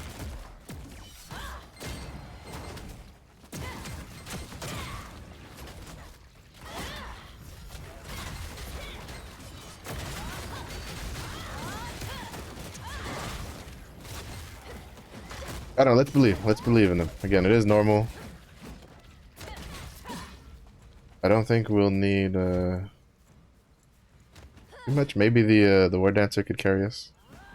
Or will help out. War Dancers do deal a lot of damage if you know what you're doing.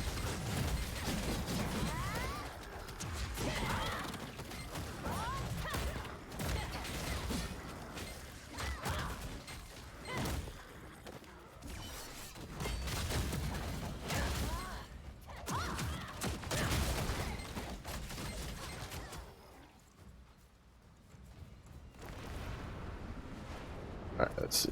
What do you got?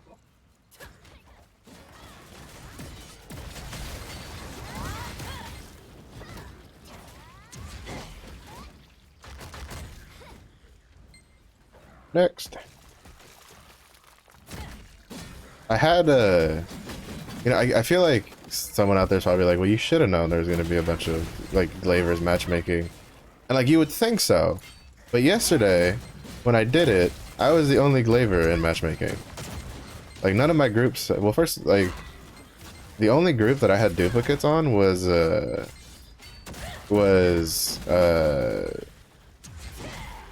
when I was doing it on my Deadeye. With another, and you know, and it was me and then another Deadeye. Like, that was the only time I had duplicates.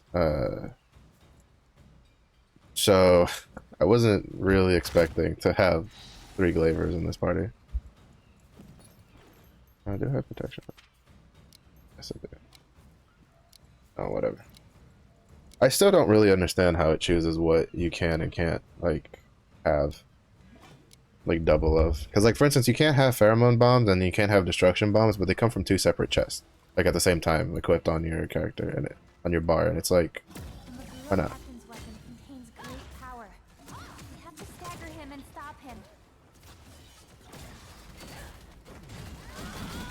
Off to a good start. Are plunged into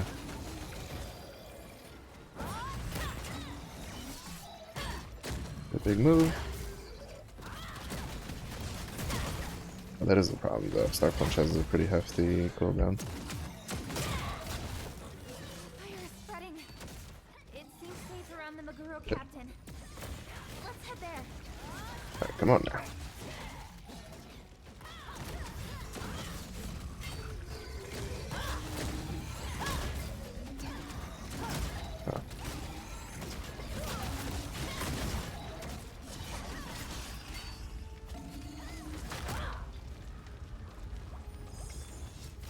Alright, none of us got caught in it. That's good, that's good.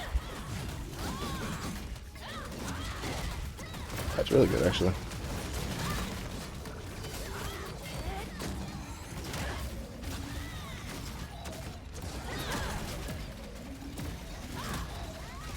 Damn it.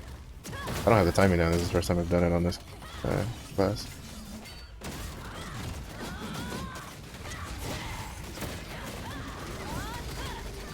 Alright.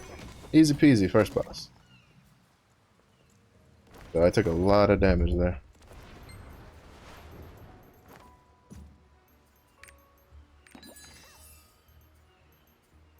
Where's my... There we go. What? What can I use? What? Never mind, I don't fucking understand. That one. I don't get it. I don't understand why it's not letting me take a why it's not letting me take a the protection potion.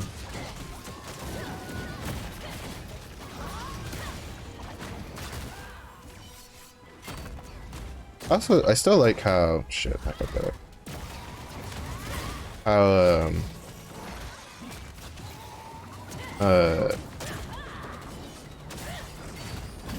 whatchamacallit, the different forms have their own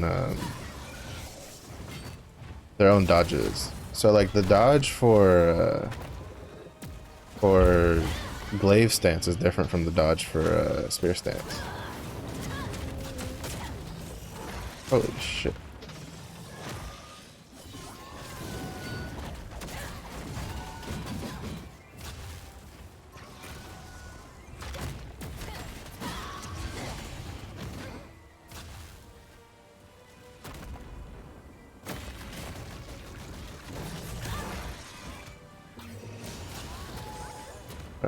Okay, well, I didn't think that was gonna knock me that angle. Okay, hold up, hold up.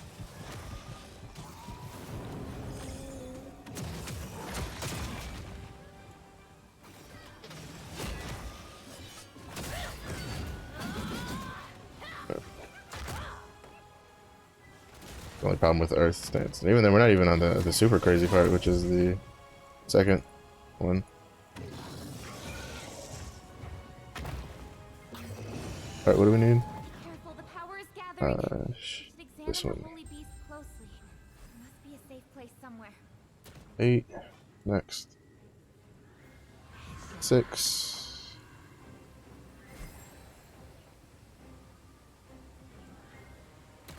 Next. 4.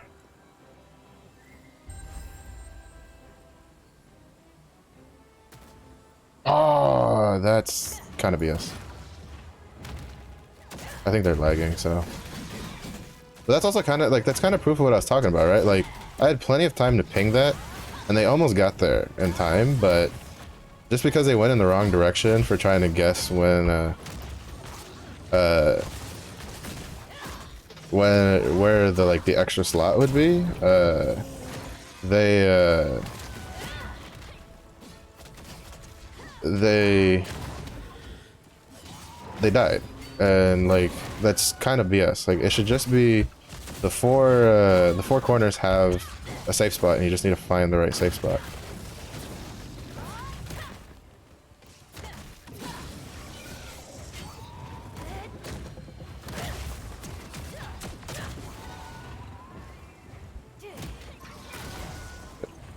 I mistimed it.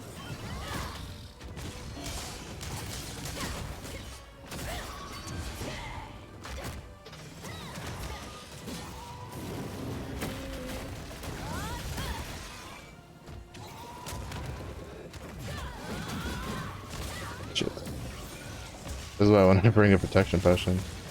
But the game's like, no, no, no.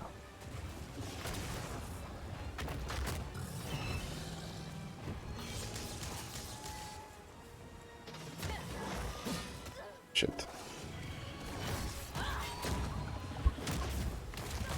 Shit. Yeah, I'm out of potions.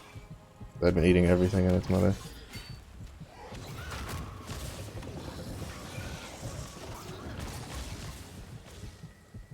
Yeah, we gotta get out of that corner because he's just like eating us alive in there.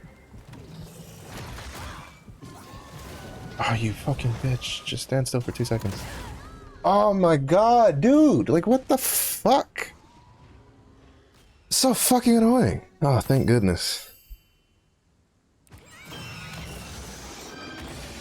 Bruh, like, Albion just does not fucking stay still. At all.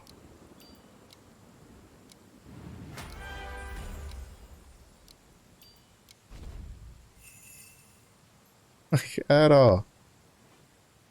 Yeah, they were really good. They're definitely a lot better. Do they have a build? They're just running level 3. But man, yeah, it was a good thing we had them. Actually, I don't know why I bought that box. I didn't need that box. Oops. Force a habit. Oh well. God, that was rough though. That also just shows like my brain froze because I just don't have enough playtime on this class where something like Albion, I know what I need to be pushing in order to like make or break it. So it's a little bit annoying, but at least we got her runs done. I still have the Berserker who needs to do full runs, but I'm gonna kind of try to save that to do that with a buddy. With some buddies. All right, we have another 16, so we can try for another good accessories for like a higher quality accessory. For what we got, domination, endurance.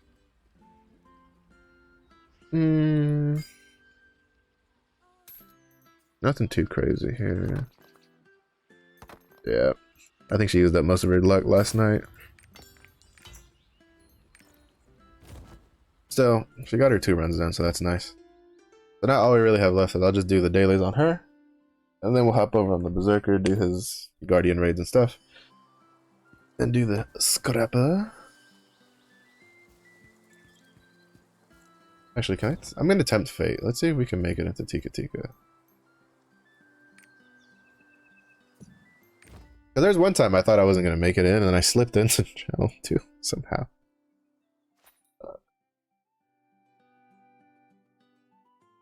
So we'll see if we can slip into something here.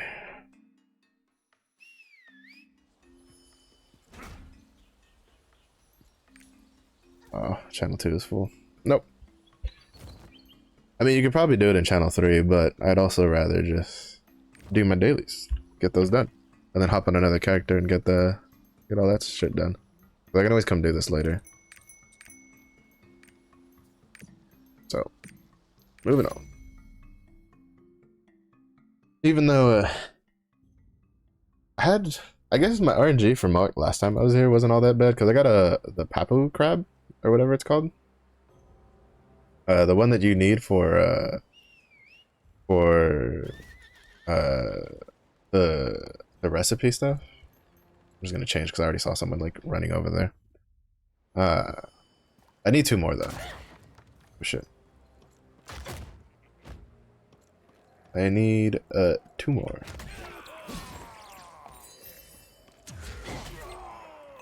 Bro, I'm telling you that like feels smaller than it should be in my opinion for that attack for the dragons.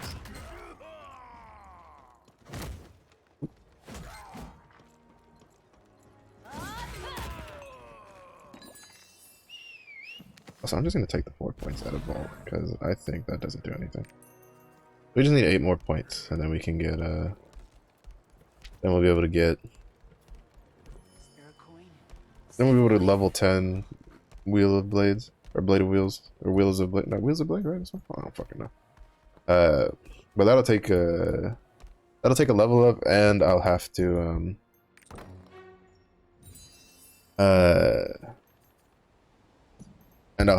pull points out of not Vault, the other one, the slide kick, whatever it's called, the kick forward one.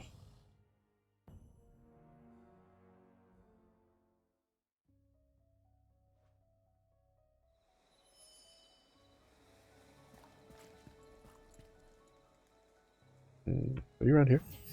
Oh, missed. Shit. I gotta wait for the cooldown. Who are you? Hey, oh, you're all the way over there. I should have just aimed where I usually aim. I thought they were over here because I saw someone bifrosting there.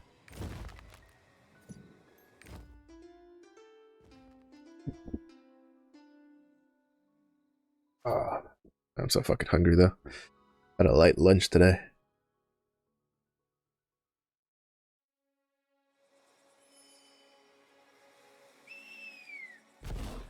Nah. Oh, also, I did say yesterday. I guess I probably should have like started off with this. I did say yesterday in stream that I might have to like either stream late or not stream like at all in this week, in this coming week. Really, got it. Because of I have to take my dog to the vet, but I'll be able to stream tomorrow. I think I still might start stream like later because I have to get up fucking super early tomorrow to take my dog to the vet. Because it was gonna be like today at like 2:40 my time, but then we rescheduled. Oh, you bitch! I hate when people fucking do that.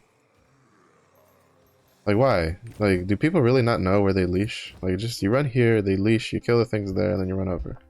Not that hard. And you don't accidentally grief other people who are just trying to leave.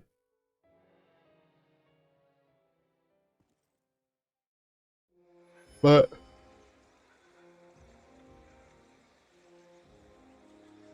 so yeah, so tomorrow still might be. I might stream like an hour later or something. Depends on how I feel. I'll be pretty tired. Well, it depends on what time I go to sleep tonight. I should go to sleep early, but you know, a lot of times you go to bed early, but you don't actually go to sleep until like 3 hours later.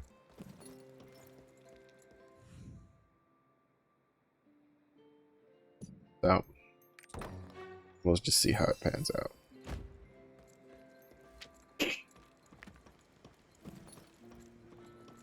Oh, I forgot to go trade in the sunset skills. The remaining wants to see if we can get something good.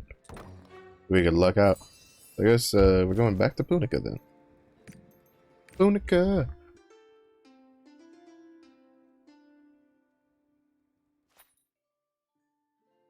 I need to try to do the Adventure Island on my Berserker so that way he can do the Adventure Island, and since it's opportunity, and you're gonna be fishing anyway, so he can finish his guild weekly also. But we'll just have to see how that pans out. Come on, hurry. Purika. It's heavy. Ooh.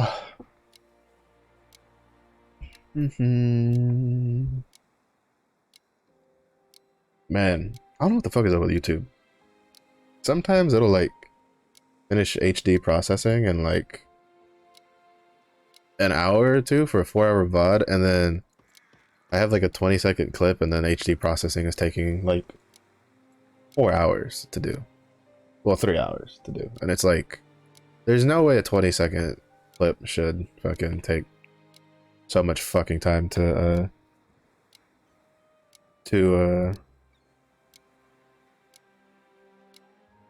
get to quote unquote HD. Which even then, I don't know what they considered. I don't know why, but apparently like their quote unquote standard definition is only like 360p, and then like I'll check my videos when they're, because like, you know, if they were 760p that'd be fine, but they're not. They're like 360 until the HD finishes, which in my opinion, if it's gonna be HD, it would be like 1080p or higher, but I guess YouTube does what YouTube does.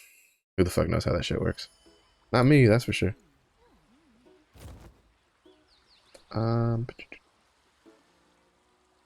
Hate when that happens. That's been happening a lot. That's been happening since reset.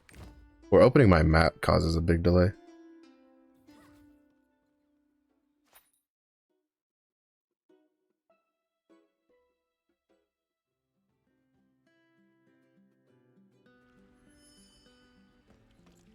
Oh, and I went to the wrong one anyway. This is one I usually go to because that's the militia one is the one that you know for. Oh wait, I also need to finish emptying out the shop down here for blood shards. But the militia one is the one that that you use. So if you want to use like you can use the left side panel for the map. So these, if you just click on it, it'll just, you don't have to click on the triport. It'll just tell you if you want to go there. So when you're on like a different map, you don't have to like open up the other area to choose to go there. You can just click on the left side if you've memorized what the name is. You can alright, so I still should be able to like empty that out today. But if you memorize what the name is, you can just click that left side name on the map, and you can just teleport straight there instead of teleporting to instead of having to click on the tripod.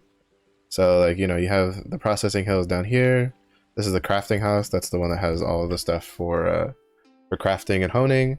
The militia is the one that's next to the Abyss Dungeon, Chaos Dungeon, Guardian raid stuff.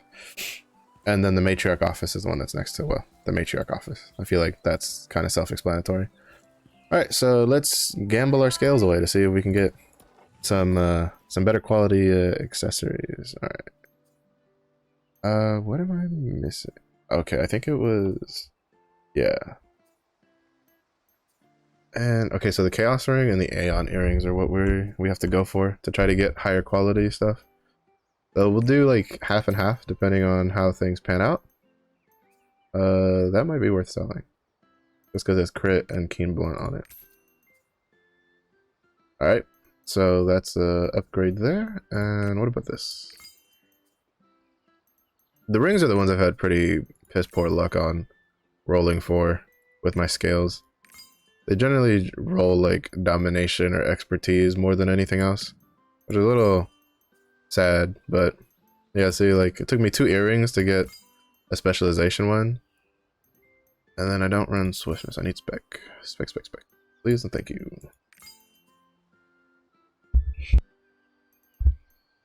But that earring may have eaten up all my luck. Oh man, if this was like a swiftness earring or a swiftness ring, that would have gone. I probably could have sold that for supports. Expertise. See, I'm telling you, I'm like, I don't know what it is with the rings. They just don't want to roll spec on them.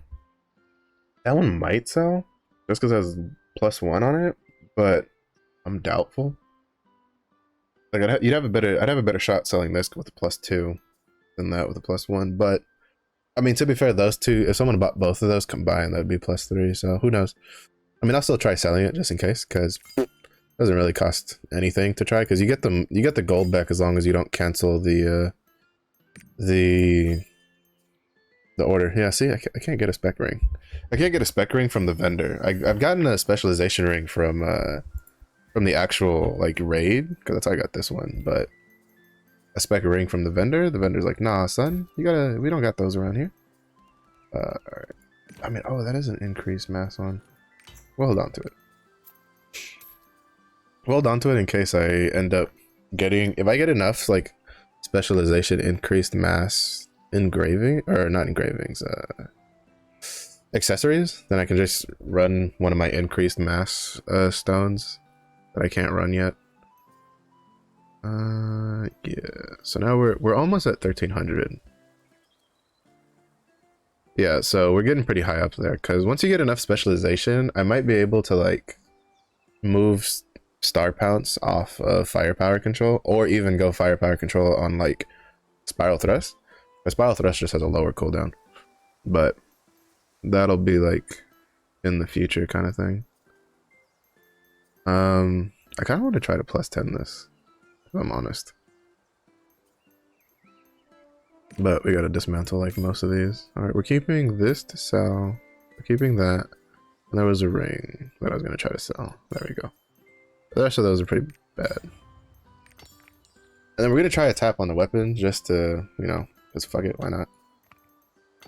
Just to see if we can get it to +10. Oop, wrong way. For some reason I thought I was still at the triport and not sitting downtown. I need to craft more of these and prep for the next class. Ooh, and I can still use these. Yeah. That's gonna be good. Nice. +10 weapon. That means I have the green glow again. Alright. Because the goal is to slowly get her to 1370 so that she can eventually do Argos.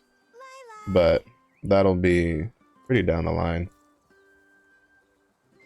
So. Alright, so now we're going to see if we can sell these. I think they could go for at least 50 gold. At least, I think the earring might go for a little bit more, but the ring definitely is only really worth 60 gold. In my opinion. Let's see. Ring. Epic. Tier 3. With crit. And keen blunt level 1. So crit. Keen blunt. What? Yeah, see someone has it down for 10 gold, and theirs is contender. But there's also his worse quality than mine. So mine is 88, so 152. Yeah, so I can put it for a little bit more. I think I can put it up there for like, yeah, 220 gold is probably worth putting it. Even then, this one's better than mine because it has Raid Captain on it. As I think, because like one of the builds you can run as a Glaivier is Raid Captain, or instead of increased mass. But I'll put it up for like 20 gold. Someone still might take it. Probably not, but we can hope. And then, so we have a +2. I'm gonna have to redo all that. It kind of annoys me that just changing one category up here like completely flushes this. Like they really need to change this where the category, unless it like grays out this category, it just leaves it alone. Cause it's kind of fucking annoying to have to redo all this shit just because I changed from ring to earring. Like it would make sense if I changed from like accessory to gear, or like accessory to ability stone, like that kind of, those kind of changes, because they you know, ability stones don't have crit, gear doesn't have crit, well, gear doesn't have any stats for that matter, you know, not to mention gear goes here instead of down here, so like it's just, I don't know, it just annoys me. Where is it? Keen blown weapon. Oop.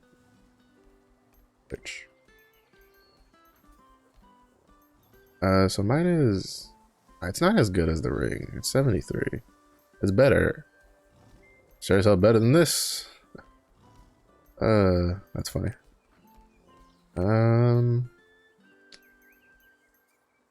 Yeah, we could go for like here. What else is on it? Move speed reduction? That's not bad. That's not a terrible negative. Yeah, I think I'll put it up for 20. Someone might buy it for 20. 15. 20. Just to like round out their builds on alt. Now for me, I plan on replacing my ring anyway. I want to see if I can get a specialization ring that comes with Pinnacle. Specialization, Pinnacle, search. Yeah, no, I should have known better. I should have known better. Granted, some of the, well, this one's pretty shit. That one's actually a really good ring to get if you have the gold for it, or if you have the stomach to let go of that much gold. Because I don't. I have the gold for it, but I don't have the stomach to like put that out. Pinnacle Grudge, Pinnacle Clean Blunt. Like some of these are pretty good rings. Except that one. That was pretty bad. This one's also kind of meh. That was not terrible. But since, you know, it's like, since Pinnacle is like what it is, it's like, it's the new class, and it's really popular, so it's gonna be hard to try to get an accessory that's like not super expensive that comes with what you want. If you want like a class engraving. Because instead, I could go for, like, I want to do increased mass, and I have increased mass stones. So I might as well just try to get increased mass running. Problem is though, is I would need to get like, I'd have to get a really high increased mass roll on my stones to really use it. How much is it pounds for these again? 9 pounds. That still kind of hurts. How many do I have left? 350? It's like nothing, especially once we start getting relics. And I'm not gonna waste my time on like dog shit qualities, so now we'll do 60 or above.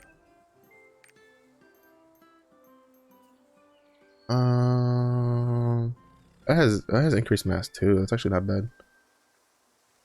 Let's see. If I get +6 on the stone, or let's say I get +7 on the stone, because that's what I'm gonna have to aim for, is a +7 increased mass stone. I would need 4 accessories with +2.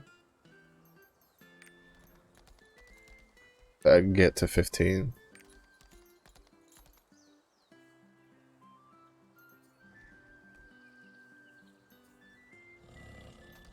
We're gonna ignore the necks because I have a spec swiftness necklace, so that'll hold me over for a good long while. There's one ring here with +2. It's another ring with +2, so there's 4. Basically, I'd have to get like all the earrings, all the rings and earrings. 40. And then what was this one? Technically, I could get it, but the problem is that's also like 36 pounds. I don't know if I want to do that. I think I'll just wait. I'll just wait and pray that something decent will drop for the Glaivier, because it's just too expensive. It's still like the first week she's out, right? So it's like pretty fucking expensive to try to get a thing rolling. I'm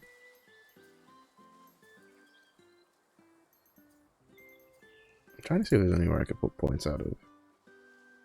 No, because that's how I get 100% crit.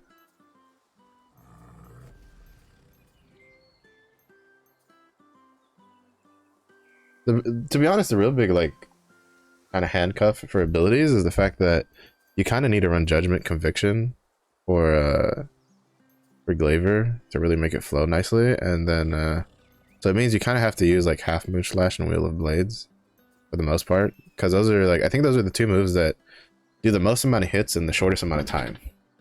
So that way you're not stuck in a thing. Because I feel like you could probably also, like, instead of Wheel of Blades, you could probably do Blue Dragon's Claw with the Spinning Lightning, because that also does a lot, but you stand still for quite a long time. So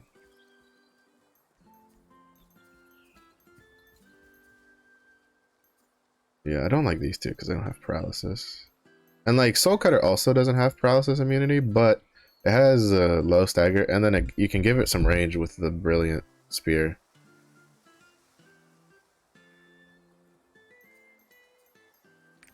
So, I mean, I still don't know if I actually want to use this one, and I have time to change because I haven't gotten a tripod for it yet.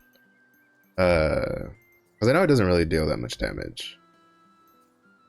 I'm gonna swap it for the Blue Dragon's Claw and kind of just play around with this and see how I like it instead. Because I don't think it'll deal as much damage though. Because Flurry, so Spinning Lightning is plus 50%, and then Flurry is like plus 30%, so that's 80 there. But Soul Cutter, I can give it firepower control, which is what I was using. And then Brilliant Spear is 15%. And this is 68. So that's like 83% damage. Actually, they're pretty equal. They're actually pretty equal. So it would come down more to like which one do I like using. The issue is though is that first of all, this one has paralysis immunity, which the other one doesn't, which Soul Cutter doesn't, which you might have seen me get interrupted a couple times trying to pull it off because of that. But then on top of the fact that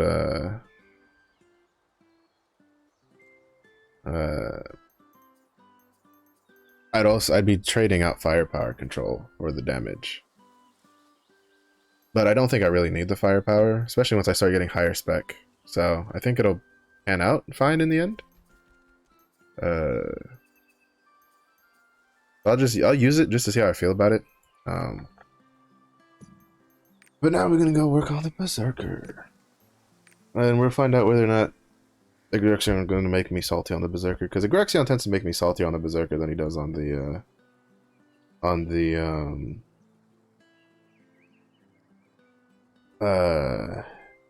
than on the Glaivier, because the Glaivier is a little faster. She only really has like one move where you have to like stand still to charge, which is the Dragonhorn move. While the Berserker, I have like 3 moves that I need to stand still, that I need him to sit still long enough to get all the damage off. It was a bit more of a pain in the ass.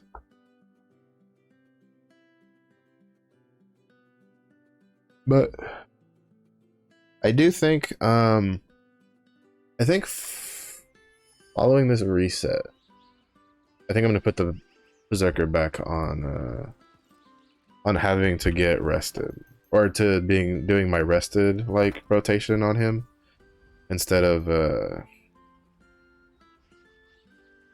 using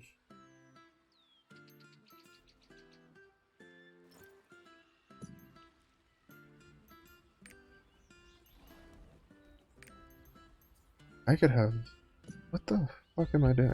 I could have level 3 supercharge. Oh, but this is crit. And he has low spec as it is, because I'm using a swiftness earring. Yes, that's why I was doing that, okay. I was trying to figure out why the hell I was using a, I could have level 3 supercharge, but now I realize it's because he's running low on, like, I'd be giving up more spec, and he's too low on spec as it is. Because I don't know why. Oh, and the only reason I'd have to swap this out anyway. That's the only reason he has even close to level 3 supercharge, just because of that. Yeah, he hasn't been very lucky on his either. Actually, can I get a specialization supercharge earring? Cheap.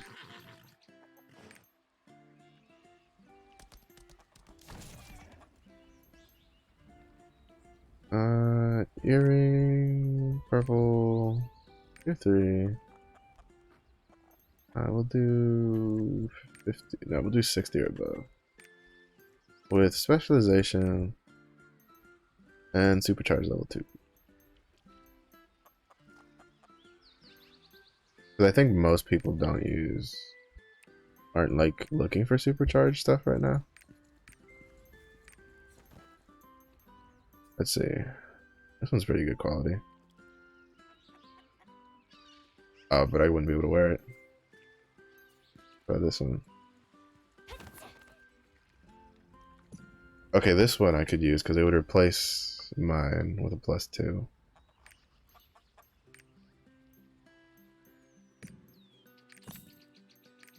The reason I don't mind doing this on the Berserker, and I do mind doing it on the Glaivier, is because the Glaivier I'd have to buy 4 whole fucking accessories to get her level 3 on increased mass.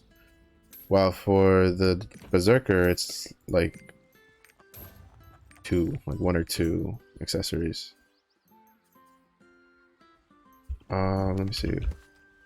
I want to see if... Okay, so we have this. And we're 1 off of Raid Captain, so I'm going to see if I can get a ring that comes with specialization with Supercharge and Raid Captain. I need Supercharge 2, though.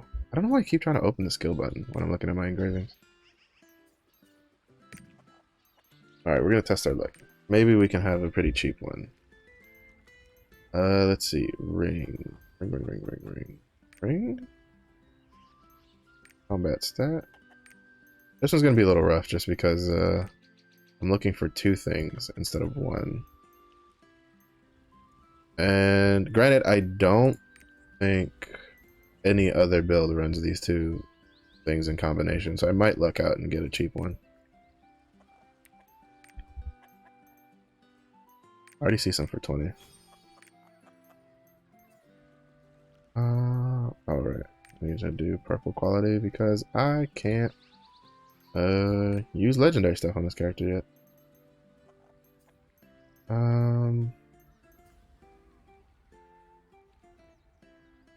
only lose 8, then I get the 2 that I need.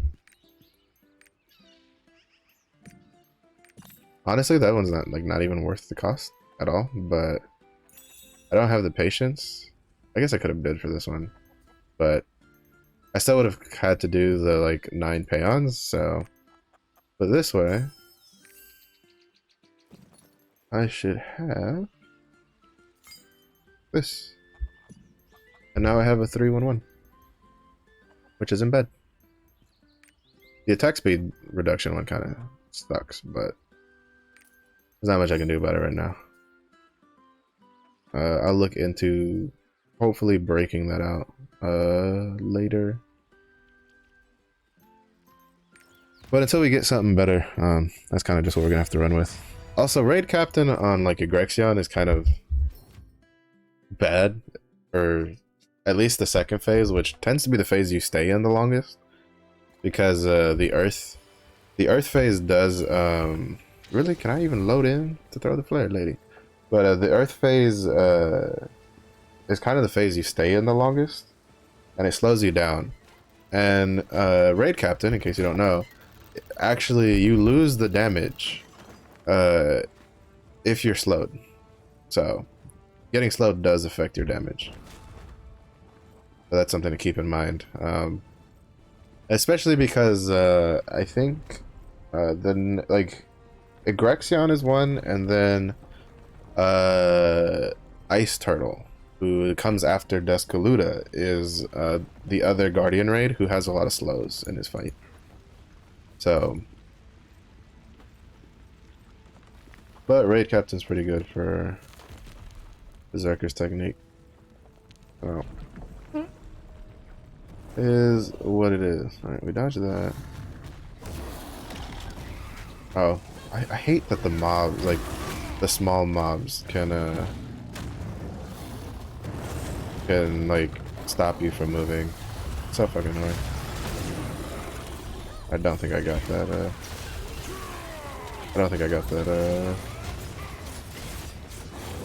the red dust off. That's whatever. It is what it is. Alright. I'm just glad to have supercharged level 3 going.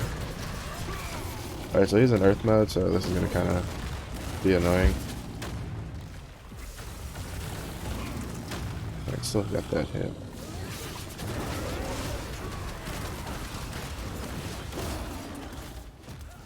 Alright, alright. What are you gonna do? What are you gonna do?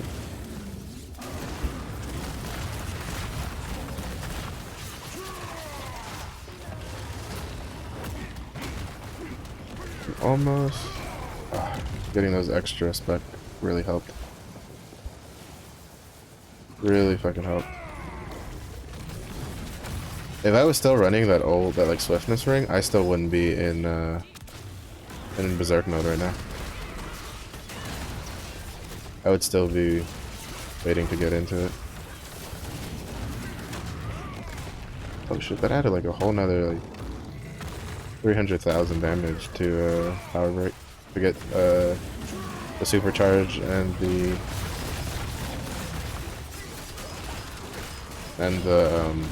the raid captain. Even though I'm gonna lose that I'm gonna lose the the raid captain is giving me no benefit right now because of how slow I am.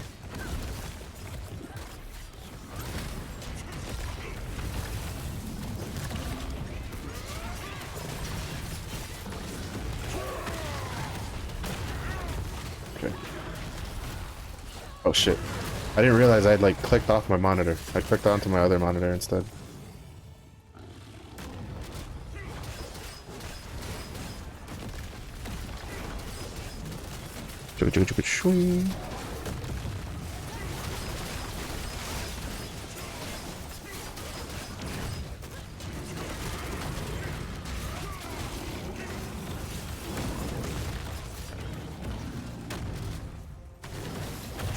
Good.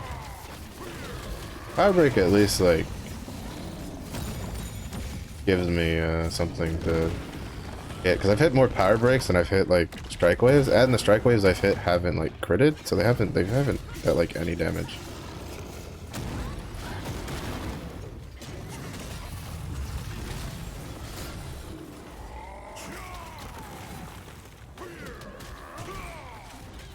So it's kind of like, you know, little underwhelming, but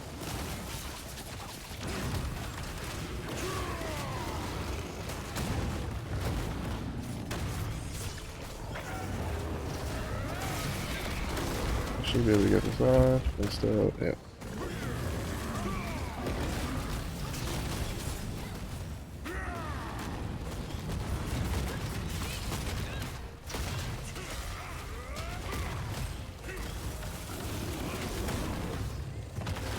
Oh shit, right. I don't know why my brain, like I eat that every time. Right, like I keep telling myself, hey, when he slaps the ground, fucking get near him, and then I still don't do it. I still don't do it. I still sit there like a dumbass, and I just realized my strike wave is dealing like no damage.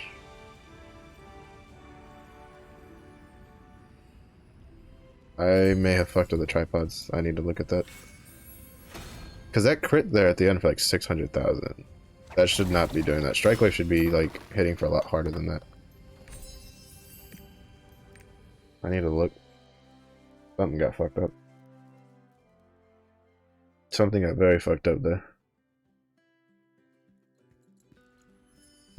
What happened? What changed? Nothing. Why is it dealing less damage?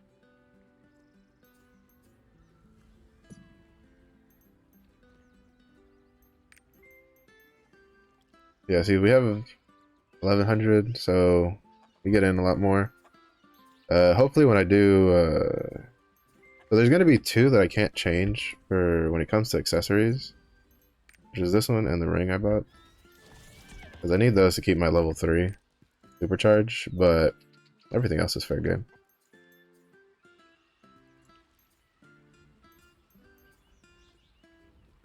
I need more spec though. The qualities on these are pretty bad for the most part. Especially this one. This one's gonna be rough to get rid of later. What I'll probably end up doing is I'll probably end up getting the purple supercharge and then just not having to worry about supercharge accessories. That'll be in the future though.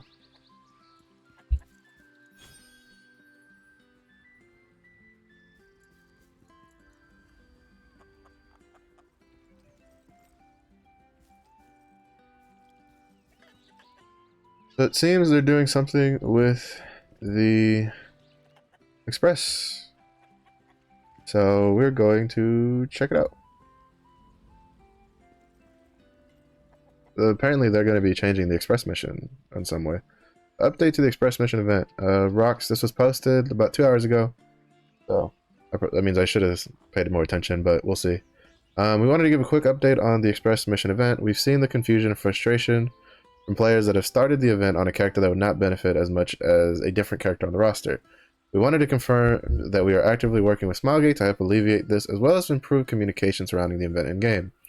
During our weekly maintenance this Thursday, we will be updating the event to implement a character change feature. This feature will allow characters to change their designated event character one time in order to make more informed decisions about what character they would like to claim the Express Mission event rewards on. Additionally, only level 50 characters with an item level under 1100 will be able to be designated as an Express Mission character. Something to caveat here is that in the patch notes from last week, they were like, originally, well, the patch notes for this event, for the Express Mission, originally you were only supposed to be able to get it on a character that was under 1000. So now they've like bumped it up to 1100. So that way if you have a character in 1000, they can do it also, but you don't really gain a lot of benefit for that because you kind of lose out on the +2 honing. Please note, if you're already using the honing benefit provided by the event on any tier 1 or tier 2 gear pieces, you will not be able to change your Express Mission event character. After the update, a notification will be displayed the first time you attempt to hone a T1 or tier 2 gear piece on your Express Mission event character to alert you that you'll be unable to change your selected character if you continue. Players that have only honed tier 3 gear on their Express Mission are exempt from this, and can select a new Express character if desired.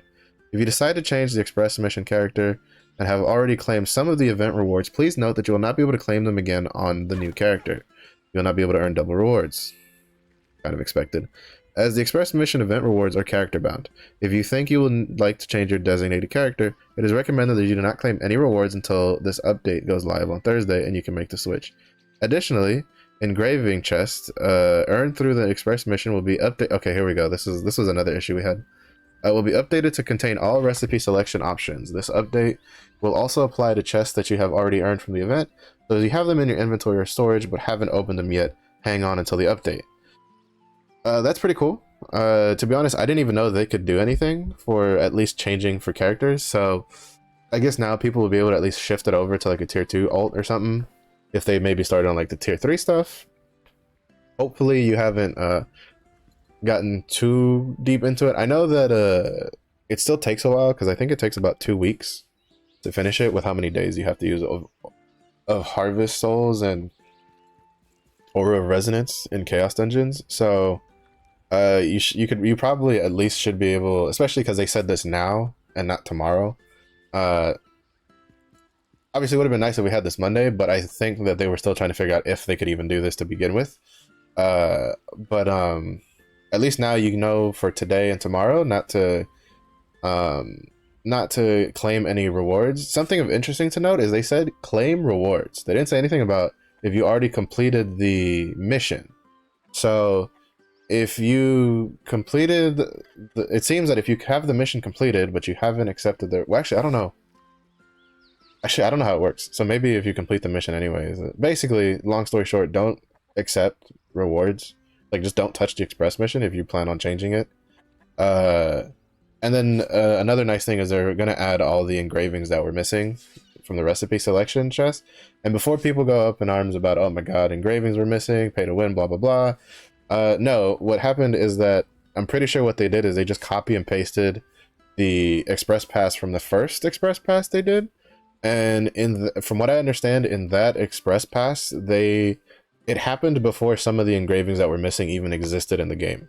So I think that was just an oversight. Like it was just an accident. They kind of forgot because it'd probably been a while since they last did this first Express Pass. So that's just something of note. But that's pretty cool to note. So if you put it on a main and you kind of just raged, ignored it because you hadn't, it was be a waste. Or if you kind of got started on it, but you didn't kind of like finish it, or you've left like majority of it done, you can now swap it to your tier 1 or tier 2 character if you got on your tier 3 character. So that's really cool. That's cool to see. Hopefully it doesn't break anything though, because let's be honest, their track record for altering stuff that's already been released isn't exactly the best, but something is better than nothing, so we'll take it. To be honest, I take that as a W. I feel like that's commendable that they're even doing that, because to be honest, they could have just been like, sorry, like we couldn't like code it differently or anything. So the fact that they're like even attempting to change it is really nice to see. So that'll be pretty cool. So again, if you hadn't changed, you know, if you hadn't used your express pass, if you'd used your express pass on a tier 3 character and you hadn't done most of the missions or anything, like just wait, because with reset you should be able to swap it to a tier 2 character and be done with that. Also, I still don't know why the hell this is dealing less damage. It's pissing me off. Win raid. Laser right. I don't know. I don't know. Oh well. Maybe I was just getting unlucky with the when my damage was up. Because it should be dealing at least 500,000 on non-crits. Because it should be like when I last tested this, it was dealing as much on each. Oh, I need more potions. I can have that. And potion. It was dealing like each crit for Strike Wave was dealing as much damage as one Power Break. The fact that now Strike Wave is not dealing as much damage as Power Break, when the only thing I really changed was a Swiftness earring. And I have better engravings, it shouldn't really be that much of... It shouldn't be doing less damage. Especially because it's getting buffed by Supercharge, so...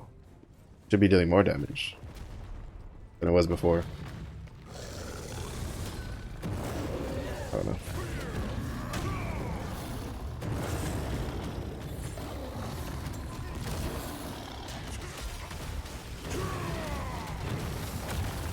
Yeah, I don't know why it's dealing so little damage.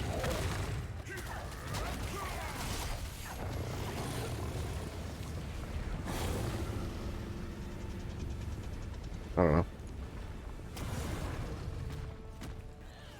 I don't know. Whatever. It's fine.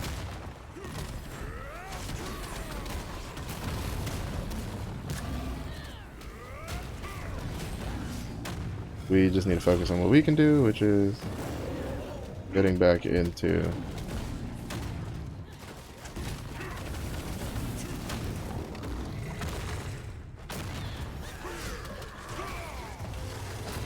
Berserk mode. Not getting back into it, but just getting into Berserk mode. We're gonna use this to get charge. Really? That didn't give me that much charge? There we go.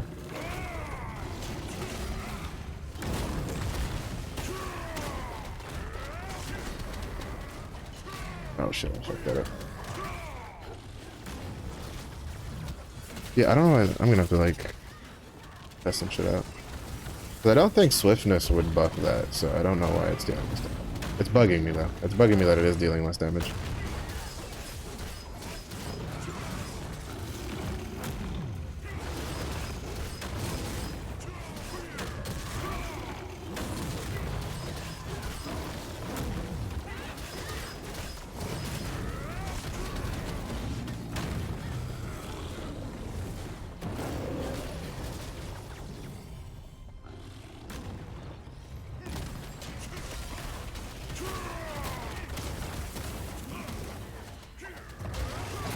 Bro, Power Break fucking slaps though.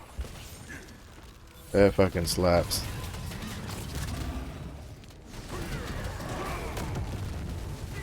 Fucking 1.6 with the Paladin buff. That's so good.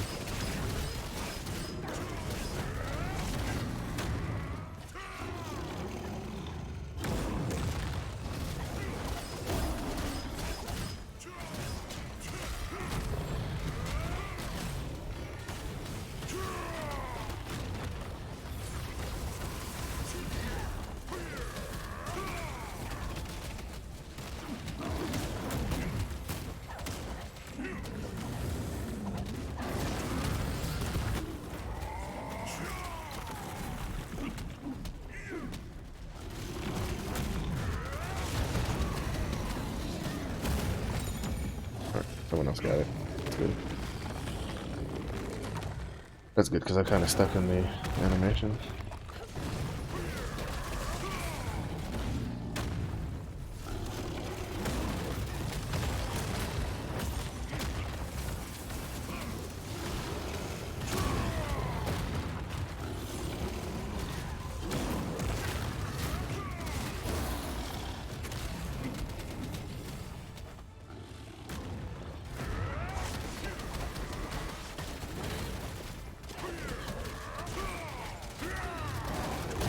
Ah, shit. Oh, well.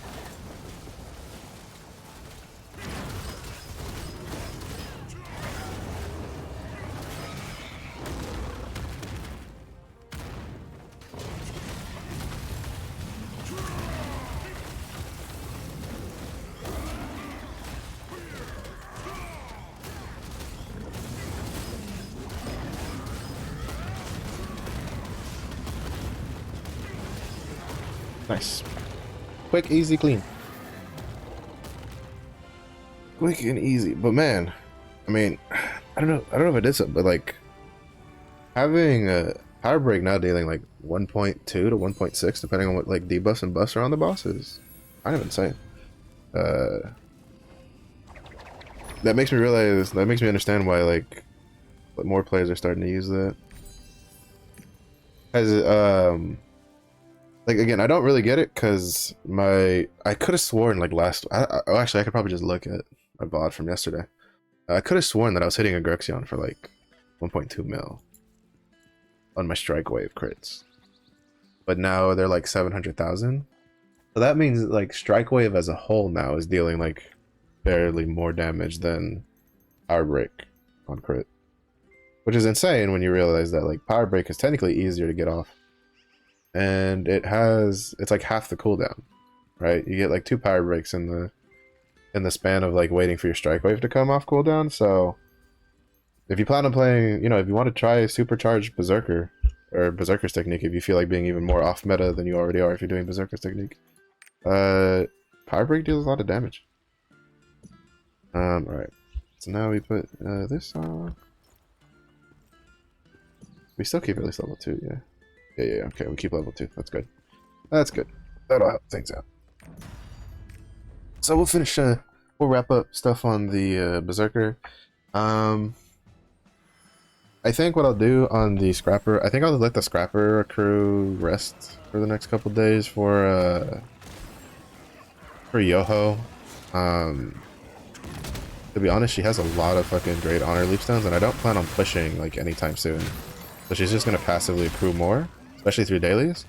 I think what I'm gonna do is I'm just going to let her accrue rest, and we'll just do her chaos dungeon and her dailies, and then I think I'm gonna do at least my 5 PvP matches that I need to do for the weekly on her. I might do more. I might see if I can like, I might do more to push towards trying to get to like, what the fuck is it called now? Super whatever? Like what the hell is it? Ultra 9? God, the renaming is so weird. I don't get what was wrong with like tier and limit. Like tier made sense. Limit I guess could have been changed, but now it's like ultra and super, and it's like what? Like who came up with these names? Sounds like something that like my like 9-year-old niece would come up with for trying to like aim levels or some shit. I don't know. It's just weird to me. It's just I just can't say I'm a fan. Let's just go with that. Can't say I'm a fan of the name changes.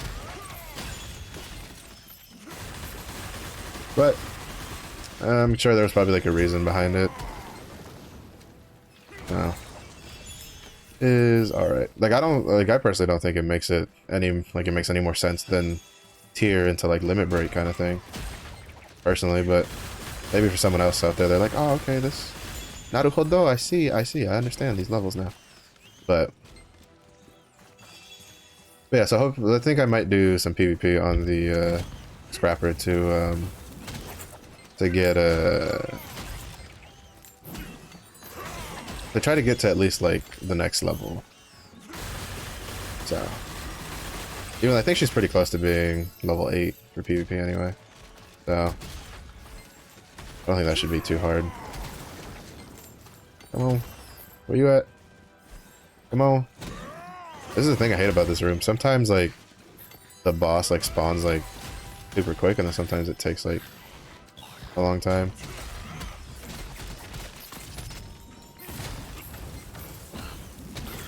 Thanks for coming back.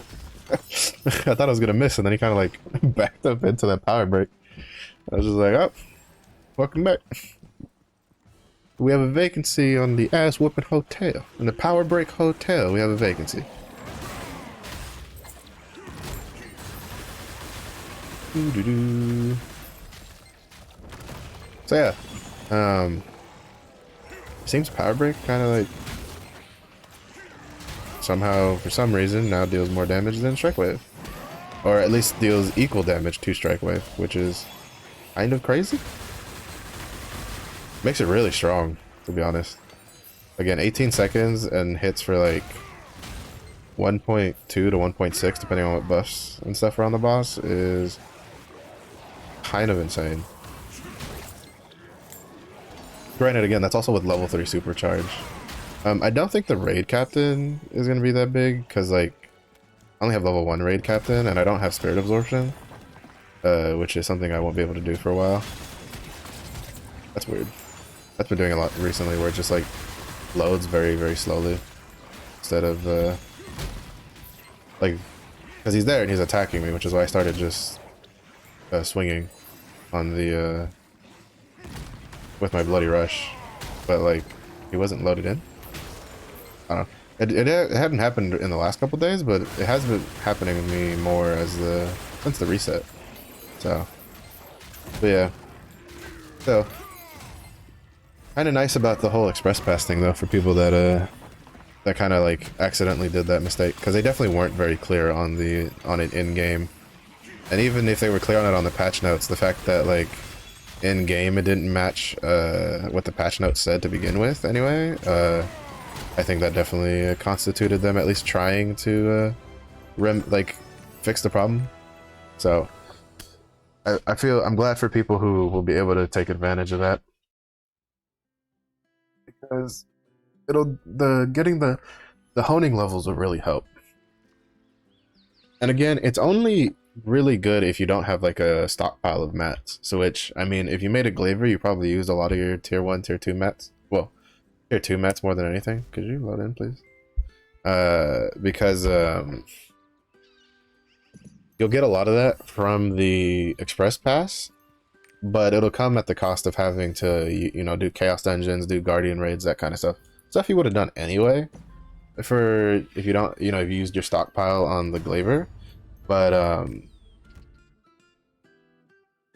because like I was a little disappointed, right? Because I plan on holding it for the destroyer, and my goal was to kind of like blitz through it to get through the destroyer, until I realized that you have to do days of chaos dungeons and guardian raids at those levels.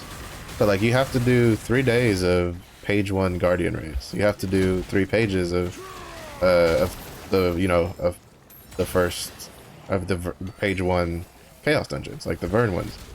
If you're someone like me who I'm hoarding mats, like prepping for it, like that's useless, because the whole point to hoard materials for a new class is that you want to get into tier 3 with rested bonus. So if I have to use that rested bonus to get to that tier 3 when I could have made it otherwise, like then it's kind of wasted on me, personally on myself. So, but if you you know, if you did the Glaivier and then you dumped all your mats on the Glaivier for tier 2, if you use, because I'm assuming if you didn't express pass your Glaivier, you fate and power passed your Glaivier, then it's a really good thing to use on another character so that they can get up and running. Because if it's gonna take a couple days of grinding materials anyway to get it done. So you know, having something to give you extra rewards on top of the grind that you have to do anyway is nice. It's always good. It's nothing really to complain about. So that's kind of my take on it. So it's not bad if you don't save up materials. It's kind of whatever if you do save up materials, but the honing percentage buffs are good regardless. So I think if you're someone who likes to like save up materials, it's probably best to like do the like put the express pass on that character so that you can take advantage of like the +2 honing upgrades, and then the extra just honing percentage buffs, and then after that just kind of like work through it on that character once you get him to a comfortable spot, because that's going to be the other issue, right? Like having a tier 3 character have to go back and do tier 1 and tier 2 content is such a huge issue in my opinion. I feel like that's a bit of a oversight on the express pass as a whole, is the fact that it's not like do page 1 guardian raids or higher, do Vern Chaos Dungeons or higher. Instead it's do Vern Chaos Dungeons twice, 3 days. Not to mention that you have to use the Aura of Resonance on it, so it's not even like, if you could like infinite chaos, or if it was just like kill the guardian raid on page 1 like 3 times or something like that, I think it wouldn't be that big of an issue. But the fact that you have to harvest the soul, you have to guardian raid on the you know, you have to do the Aura of Resonance with Chaos Dungeons, and the caveat is that they were smart, right? Because they specify that if you honed on a tier 1 or tier 2 armor, or at least supposedly, we'll see if the system actually holds over, you wouldn't be able to transfer the thing from, like, you wouldn't be able to transfer the stuff over. Because what you could have done is, if you could transfer it, you know, once, like, regardless, what would have been the big thing to do is use it to get the honing buffs on one character, and then turn around and move it over to like an alt that you don't really care too much about progression, so, and then have them finish out all the missions, because that way you can continue just farming tier 3 on that character, and then you can get it done. But it seems that they kind of like thought ahead and kind of made it where you can't do that, which I feel is a little unfortunate personally. I guess it kind of like evens it out, right? Because it would make the express pass that much better for players who hadn't made the mistake at the beginning, but not much past that. I don't know. I think when I actually sat down and saw like what you had to actually do to get that last reward, which is really fucking good, I was a little disappointed in the express missions, personally. It's definitely really good for like new players, especially like 100%. You can tell it's designed more for new players in mind, because you're not gonna have any stockpile of materials as a new player. It's all just, you know, what you get from the express pass is really probably all you'll have as a new player. So it's really good in that case. But for people who have already like established their accounts and they have multiple alts, and they kind of have alts in tier 2 and tier 3. Also, this sword looks fucking cool. That's the harsh sword. The harsh oath sword, which I'll probably end up making. Oh, he's in full chosen. That doesn't look too bad. The color scheme, the green and the black. That's not bad. Oh, can't do anything here though. Alright. Any of these any good? I get another supercharge rock. The real question. Alright, I was gonna hold on to these in case I decide to go the awakening route. No, I cannot get another supercharge rock. And nothing really good on accessories either. I only got one purple one from that. That's a little unfortunate. But not much luck on the Berserker today for stuff to sell. We're gonna hop over to the Scrapper and probably just let her start accruing rest. Because she has a good chunk of like boss rush tickets, I was thinking. I think she has like 2 or 3. Like he has 4, so he's pretty much set. I do his weekly is a real question. Which there's a really easy way to tell. Yes, I did do it. Oh, no, I didn't do his weekly. Boss rush. Ho! I saw the one and then I forgot that I finished the 2 Chaos Dungeon ones today. I need to make sure he has the guild quests too before going in there. Alright. Yep. Yep. Yep. So, a little bit of an extended stay on the Berserker. Do matchmaking. What's the right equipment on? And then we go in. Granted, though, with the Berserker's technique, I won't be doing a lot of damage in here. Especially with a Sorceress and a Deathblade, I'm definitely gonna do like no damage in here. Because I don't really deal any. You don't really deal damage as a Berserker's technique outside of Berserk mode. So, not much to be done there.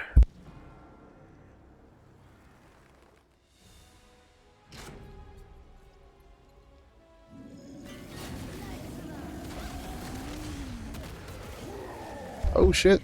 Walk away for 2 seconds and try to grab a long sleeve shirt and fucking almost get the shit kicked out of me.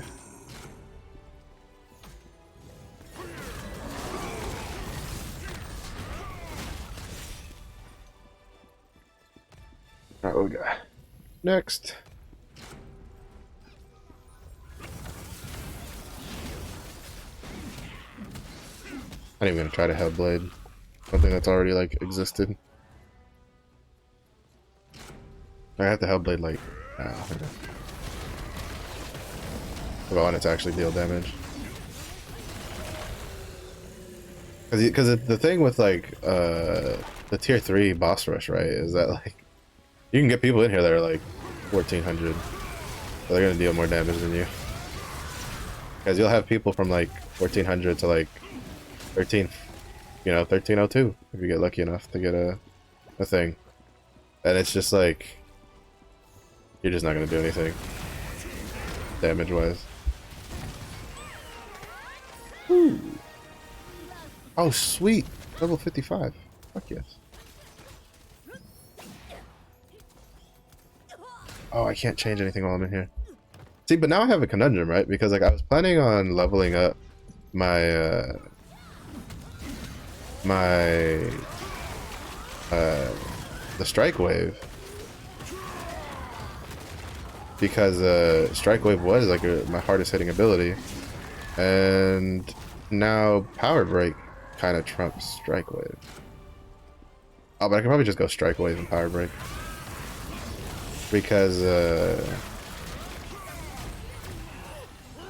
whatchamacallit? Oh shit, I can't see. I gotta dodge the beams, dodge the beams, dodge the beams.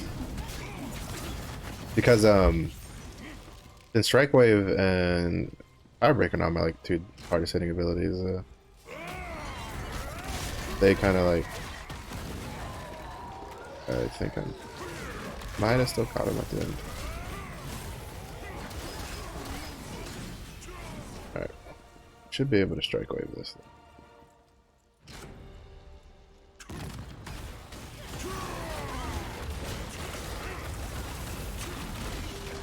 Holy shit, 1.5. That's so good.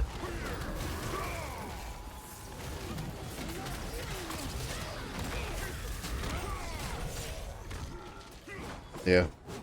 Need more spec. Like, I'm back up to like where we were for spec in regards to like so like in tier 2, Berserker's technique started feeling really nicely at at around 1000 specialization. It really started feeling really good to get in and out of like specialization stuff, or in and out of Berserk mode. But so now we're back at that, right, for specialization. So it's really only like uphill from here, because I think my scrapper is at, I want to say she's at like 13,000. 13,000 or not 13,000, 1,300. Sorry, like you can't even get 13,000 on like the Korean servers.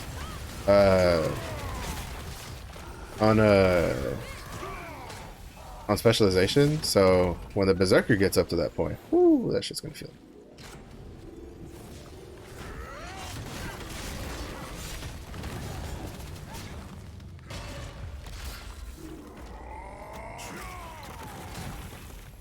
Oh, baby.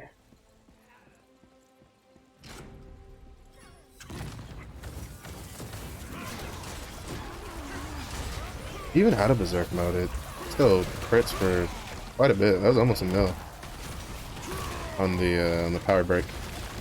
As like Berserker's Technique also gives you, I think it's like 30% crit damage on top of the crit rate.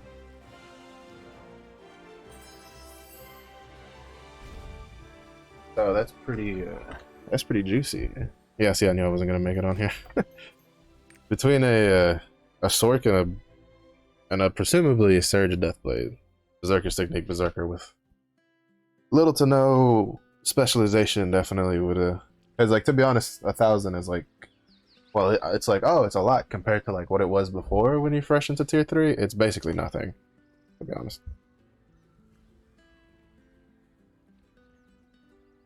Like you're barely even just getting enough specialization to work, let alone actually get back into Berserk mode to deal any real damage. But it's all good. We got that done. We got the guild weekly and our regular weekly done. So blood shards and more leap stones. So we're done with weeklies on this character, which is nice because I mean, like, it doesn't really matter in the grand scheme of things because resets in 2 days, but is what it is. And at least the express pass changes will make this this reset like a bit more than just, oh, it's just a back end thing, right? Because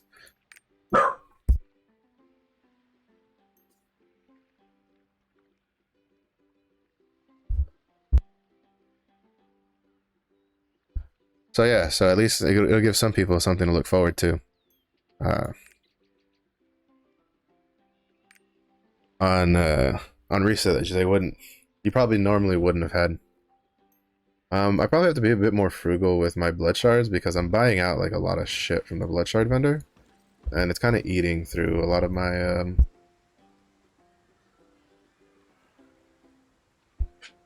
blood shard stock because I'm buying like tier 3 and tier 2 stuff and preps for the destroyer, or not like, well, obviously I'm buying tier 3. Tier 1 and tier 2 stuff from the shop for destroyer. I'll probably stop buying tier 1 stuff here soon because I don't think I'll need that many. And I have a decent amount stockpiled already anyway. That should be enough. That'll probably be enough.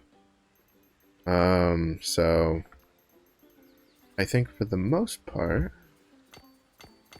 I'll move these over to my scrapper because she's the one in charge of like holding on to that stuff. But yeah, so it's I get a lot of that stuff done. All right, so we have about 50 minutes before Opportunity Isle, which is off of Arthetine.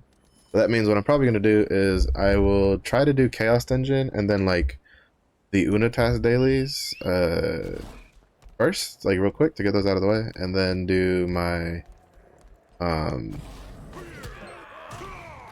my Chaos or my PvP. Try to get the 5 PvP matches done, and then oh my god! Of course, when I show up, everybody else shows up. I swear my Berserker, like, my Berserker has pretty bad luck with it. I guess it's also just the time of day, right?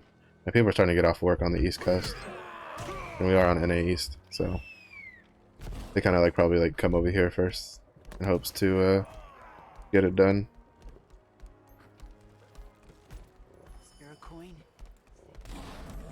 But luckily we were able to beat those two there first by, like, a minute or so we could kind of just get it done and over with.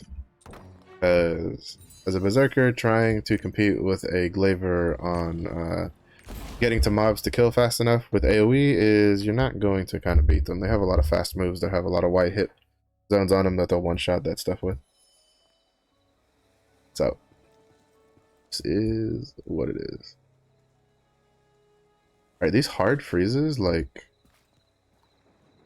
they're the reason I don't do... I didn't do the...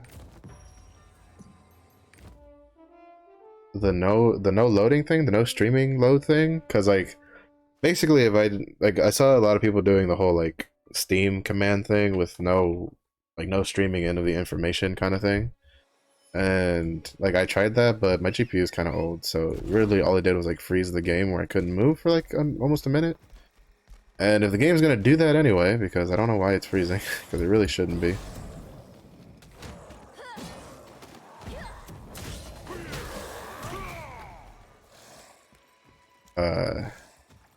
Might as well just turn that fucking setting on. Alright. Quick and easy. Oh, I need to unlock that last Phaeton daily. Oh, there's 3 Phaeton dailies. I think the last one isn't that bad either.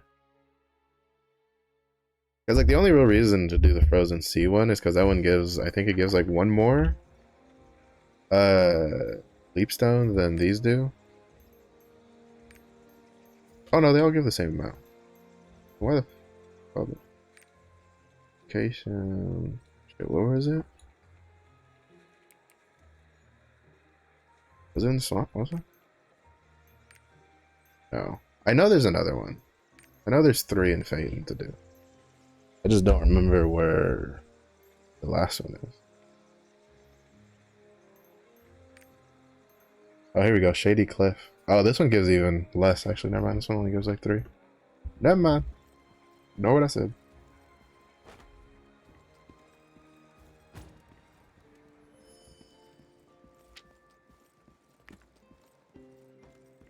Let's see. What we got? We got clicky clicky clerks. Bam that G key.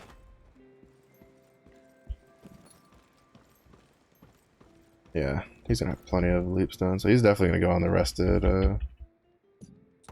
Yeah, I think the Scrapper and the Berserker are both gonna just. I'm just gonna move them over to just do their Guardian raids when they're rested.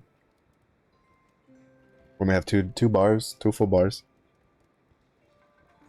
Because for the last like week or so, I've been doing like Guardian raids on like every character, and it eats a lot of time up. And like I like playing Lost Ark, right? Lost Ark is great for me. I wouldn't have like over 800 hours in this game if I didn't like it, but sometimes you're like, it's a little much. It's a little much. So, and you kind of want to make time for other stuff, like watching streams or playing some other games. So, time to put them back on their rested rotations. The Glaivier I'll probably keep doing a Grexion every day, just because that's less like, oh, I like playing Glaivier the most, and more I just need to get stuff rolling. Fuck yes. Another 49 gold. But I think she has something. What in tarnations? What am I looking at here? Oh, is that the...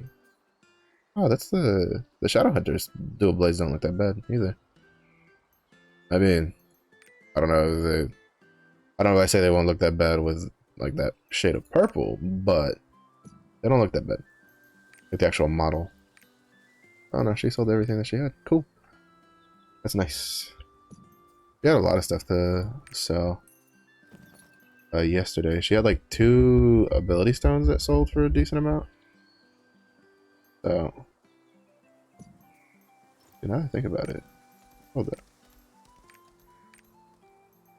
Okay, yeah, they did both sell. Yeah, see, I sold 2 stones yesterday, one for 200, one for 380. Yeah, this is why I say you check everything, because the one was all out attack and grudge, and then the other one was a precise dagger hitmaster. Interesting enough, though, I thought the grudge one was going to go for more because it's grudge, right? But it actually was almost 200 golds cheaper than the precise dagger hitmaster. And I think that's because like the new player who's only like really picked up Lost Ark recently, like, or you know, like we never played in another region, like myself included, a lot of us are just we're not really rushing to pick up grudge because there's lots of other DPS engravings that, while not being as big of a DPS boost as grudge, like right off the bat, still give us a pretty decent sized DPS boost while still giving us the time to not get like one-shotted by certain mechanics. Oh wait, hold up. I do need to check if I cleared this out though.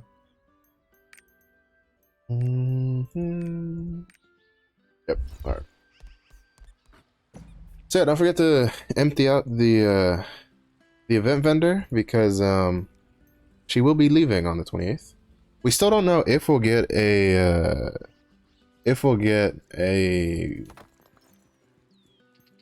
another event to replace the event, the Guardian Raid event. They haven't said anything so far. All we know about this patch on Thursday is that they're going to adjust do some adjustments on the express pass, like how that works. So that is something to keep in mind. Oh, put that in there. All right. So we don't know if it'll replace anything. I do know some people think that what'll probably happen is we might not get an event to replace the Guardian Raid event, like right off the bat, and they might wait for like the first week of May or something to kind of like reline things up. But we shall see. Or I mean, potentially they might start doing in the Korean version, and I think in the Russian client also, they have what's called like, they call it like web events. If you've played Genshin Impact, you kind of know what it is. It's a little like event that, you know, it takes a couple clicks and then you get rewards for doing it. And in Korea, they have some pretty good rewards from it. Like I think the current one they have going, there's a lot of mats and stuff, and then gave like, basically if you've done Drumbeat Isle, it gives that, the hammer toy that you can get, but different colors, and it's more of like a Makoko hammer instead of just like the Drumbeat Isle hammer. So, I don't know, I'm pretty, I'm curious about what they'll do on it. Though I feel like they might have done some like advertising, like some media advertising, if they had planned to give us an event. Granted, also I haven't checked the stuff. Could you, like, group together? Like, holy shit. Y'all are supposed to be, like, trying to kill me, but you're all, like, standing 20 feet apart from each other. I need all of you to come together and hold hands so I can beat the shit out of you all at once. Alright. We got 2 gorillas and 3 gorillas. Gorillas are kind of annoying, I won't lie. They tend to, like, move a lot. See, you see how tight, like, trying to, like, death rattle 2 mobs is? Like, I felt like they should have been close enough, because I have the wide hit also on that one, on my death rattle, to, like, cleave 2, I tried to cleave 2 of the elites with it, but it is, what it is. Alright. Please. Okay, whew. I'm pretty sure he shouldn't have gotten hit by that, but he still got hit by that, so I'm not gonna complain.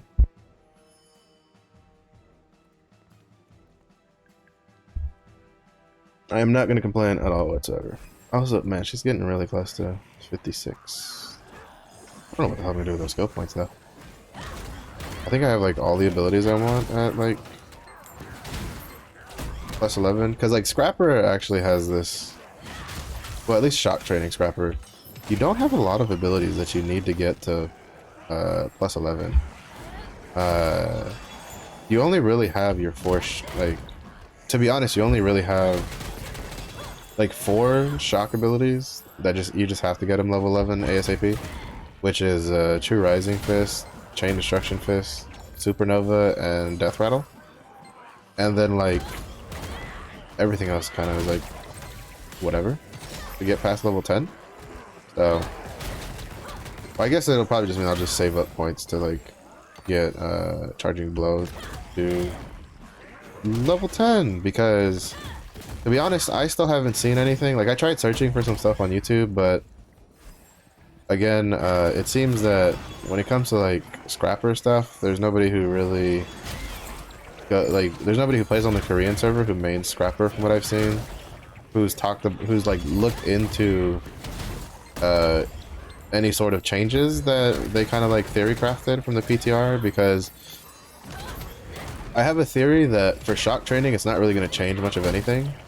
Because if anything, like it might like let us take out Crushing Smite, because personally, or you can have like an option of do like, you know, you can run Crushing Smite or Charging Blow, because it's gonna lose the damage buff. The damage buff tripod that buffs your damage by your attack power by a shit ton.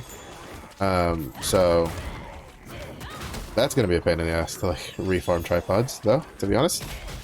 But on the flip side, Fierce Tiger Strike is getting a decent little buff. It's not gonna do much for shock training, but because you're still probably gonna run Fierce Tiger Strike anyway, because it's a really good like shock generating ability. I think what might happen is for shock training we might drop Crushing Smite for something else. Maybe like Dragon's Advent to have double mobility, something like that.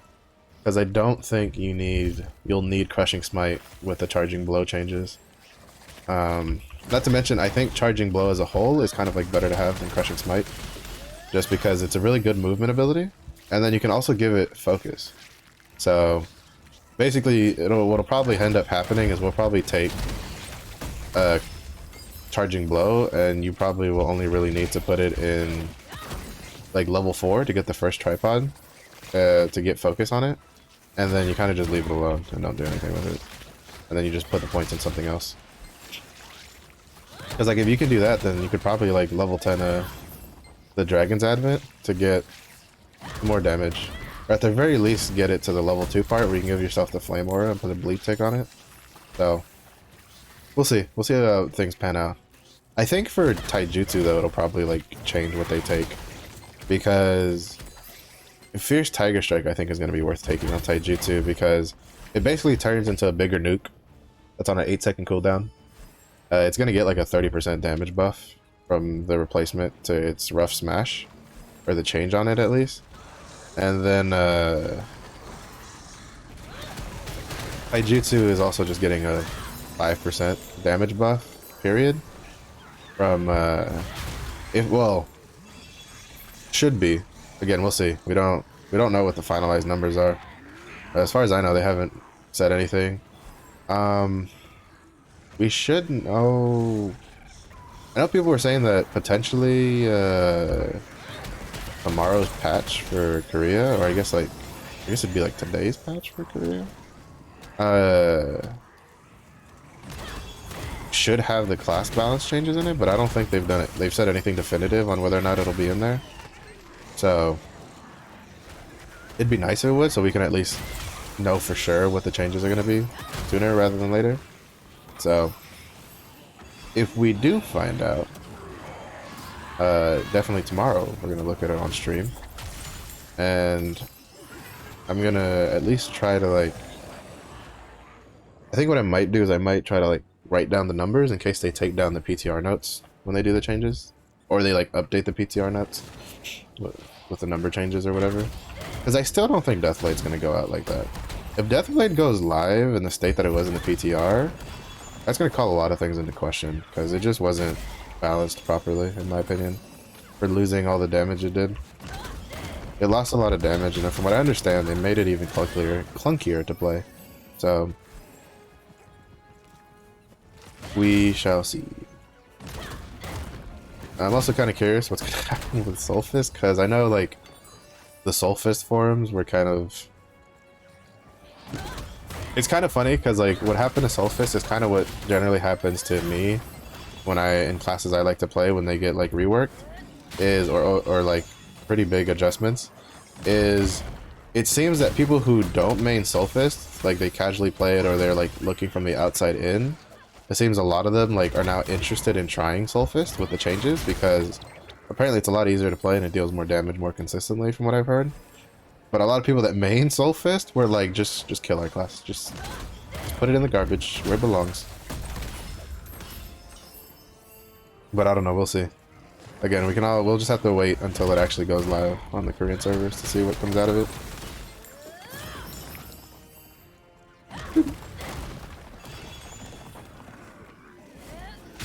I guess a word of warning is if you don't like spoilers, I think pretty much everybody and anybody who streams, who you watch like in English, who streams on the Korean server is probably going to be doing the new continent tomorrow.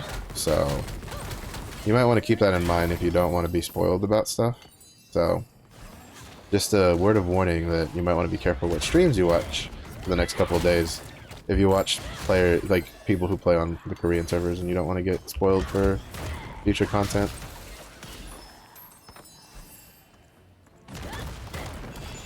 Actually, we were able to get the last Rift Core.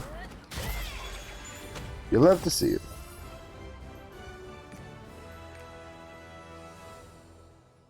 You love to see it. Alright, so now we have about 30 minutes. So I'm going to try to speed run through her Winitask dailies while checking out what she's gotten, because she's got a couple of tripod armor pieces. Let's see, are any of these any good? No. No. Yeah, we can try to transfer that, because nobody's going to buy that. And, yeah, nobody's going to buy that. What's on this? Swiftness, Supercharge, whatever. I don't think anything uses... I'm pretty sure Gunlancer doesn't use Swiftness.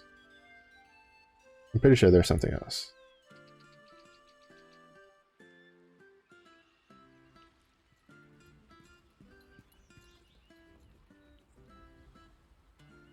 Like, I don't think either of their builds run Swiftness on it. Let's see, what stats do you run? Oh, well, I mean, actually, I could be wrong. This Swiftness and crit.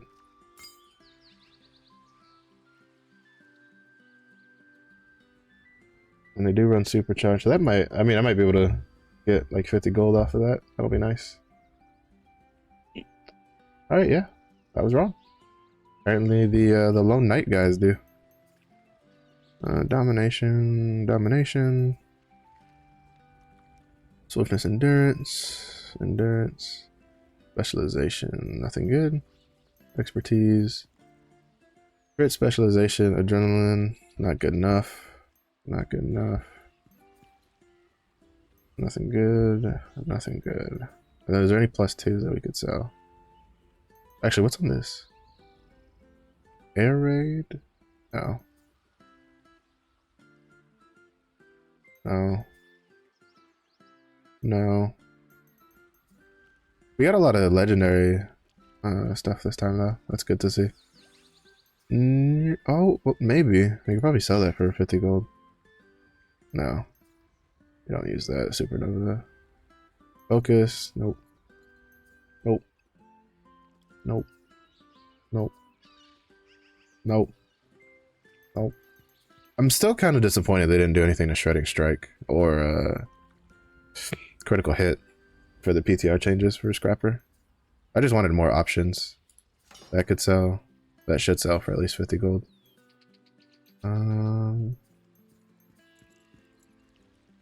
More focus. Your focus needs more focus. Nope. Alright. We at least got some stuff we can try to sell out of that. And then some stuff to use for ourselves. So I'll do the selling later, because I kind of want to get at least the 5 PvP matches done. But before we do that, we're going to try to transfer these tripods. So now, I'm going to Wusan myself, so I don't lose my absolute shit when I do the PvP stuff. I'm going to do like 2 matches in unranked, just to warm up, because I haven't done PvP for a lot. And then I'll probably do the last like 3 or so matches in ranked. Or at least we'll see how it goes, right? Oh shit, that's a good stone. I don't like, the goblin in me wanted to be like, fuck that noise, let me sell this shit. But I'll save that for off stream for later. I want to do some PvP on stream for once. I've been saying I was gonna do it for a while now, and then I just don't. Alright, this one was a Dragon's Fury. That'd be nice if it changes. That's a pretty big damage one. Nope. And Lightning Fist. I'm not gonna waste a support on that. Are you fucking kidding me? Nice. At least we got one of them. At least we got one of them. Alright, so put stones in here. We have a good chunk of like tier 3 mats saved up. I do still think I'm gonna slowly, like I think after this next reset, I think I'm gonna try to push to 1395 on the scrapper. If we don't hear anything for next week. Like, I don't think I'll do it on, like, reset. I think, like, basically after reset, I'll, like, compile more materials. And then, depending on if we have, like, an event, and then, like, the PvP bound materials, I'll just buy it, the bound tier 3 materials on the scrapper. I'll then try to push it at 1395 this next week. And then the following week after that, probably, like, 1400. And then just wait and see how things pan out from there. Because, again, I'd like to get her to 1415 before Vaulton comes out. I don't really care too much. Oh, sweet. No scope. Get fucked. Like, again, I'm looking forward to do Vaulton. I've heard it's a really fun raid and stuff like that. But also, we're going to be doing Vaulton for a long fucking time. So, whether the normal mode or the hard mode. So, I think, I'll get there when I get there. Not to mention that, like, you know, I made it to tier 3 before the bubble completely deflated, but even then it was still pretty cheap by the time I got into tier 3. But I still made a good chunk of money. And then you can still make good money now. Like, that heavy armor awakening stone, right? Like, it's really good for supports. So, that's going to be worth a good chunk of gold. As you saw, like, I showed earlier, like, yesterday, I sold 2 stones that combined almost were worth 600 gold. So, like, you have options, and then there's, like, stuff you can sell for 50 gold as you go on. And, like, it might not seem a lot, like, up front, but, like, 50 gold, I think, like, what is it, 70 gold for an armor tap or something right now? So, being able to sell something for 50 gold, that's 1 tap, right? And that's kind of how you have to look at it. Like, you're trying to sell things that'll at least get you to, like, 1 tap that you can do. Because, again, we're pretty limited on the gold we have at the moment. Because we're still missing the Legion raids. So, it's why I also said earlier in the stream that if you wanted to push to 1445, you should, because it's smart. Because you can definitely get a head start on making relic sets by doing hard mode vault-in. But I also don't think that you should, like, go out of your way to go to 1445. Like, if you really have to, like, just push yourself, especially if you're, like, a free-to-play or a light spender, because there's not that much gold, right? So unless you're getting lucky on your hones and you're getting lucky with stuff to sell and stuff like that, I don't think, like, a free-to-play player or a light spender could generate enough gold to Come on, get to 1445 easily. Like, maybe if all you did this next month was just dump all your shit into your main, possibly, you could probably do it. But that also, again, kind of comes down to luck, because I'm pretty sure once you start having to pity some shit, you're going to be like, God bless, I can't do nothing. So, alright, come on, this boat needs to hurry up. I have PvP I need to do. We got PvP to do, and not a lot of time to do it. At the very least, I'll still be able to get like 2 or 3 matches off. So,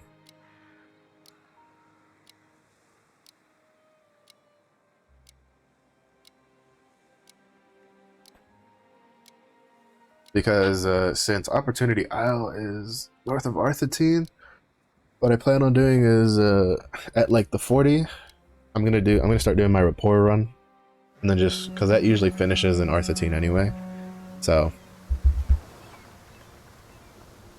we don't have a lot of time, to be honest. I think I'll at least be able to fit in like 2 or 3 matches. If anything, what I'll do is I'll probably just do PvP tomorrow. I'll do whatever I can do today before, in like the next, 15 minutes. And then, actually no, I'll save it for tomorrow. Because tomorrow's like a dead day, right? There's like nothing to do tomorrow. I'll do that. I'll save, No, because I have a lot of time. No, it's like 10 minutes. 10 minutes isn't a lot of time. Yeah, I'll do PvP tomorrow. That's what I'll do.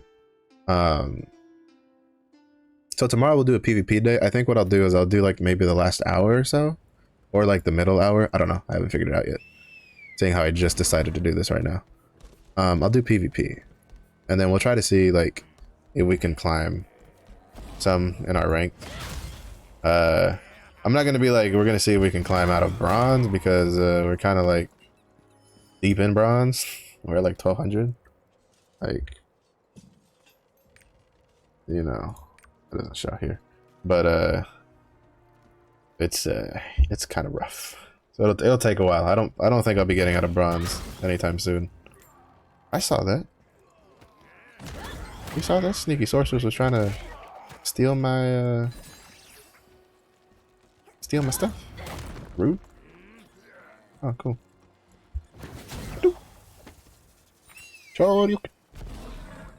But yeah. So to be fair, I think I'm really gonna like. I think I'm really gonna have. I kind of want to really dig my teeth into PvP with Destroyer, because like I've seen a lot of Destroyer PvP videos and it just looks like a lot of fun. And then if we get Destroyer with the changes, that's gonna be even more fun. All right, so since we're gonna do that, that means we're gonna see if we can sell any of this for anything. I'm pretty sure the 2 tripod armors will sell for probably 50 gold at least. Yeah, because this one's objective hit. So I'm not gonna put a rank on that one. I'm just gonna do gear all tier 3 with true rising fist, and then objective hit level 2.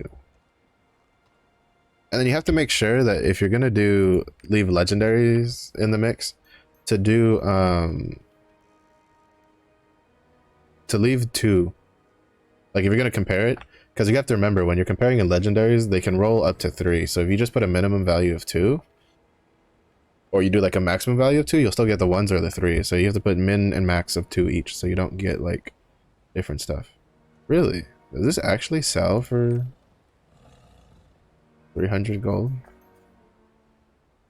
Because I'm pretty sure that, yeah, there's no way that sells for 300 gold. There's just no way.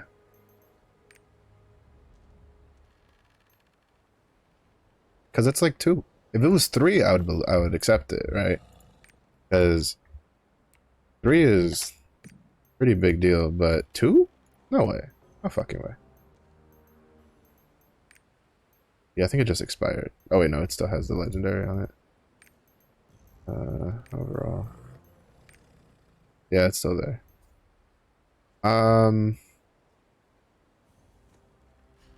Is Fury's hit the one that I think it is? I swear I have to like memorize the names at some point. Oh no, Fury's hit is here, so yeah, no, that's not. Yeah, this is probably more sensible. I think I'll put it up for like the same price. Actually, no, I'll put it up for 50. I think it'll sell for 50. No, 60. We'll go 60. I don't want to cut 2, but you know what? 70. Fuck it, 70. We'll put it at 50 for bidding. I'll put it at 70. Just a little cheaper. Just a little cheaper.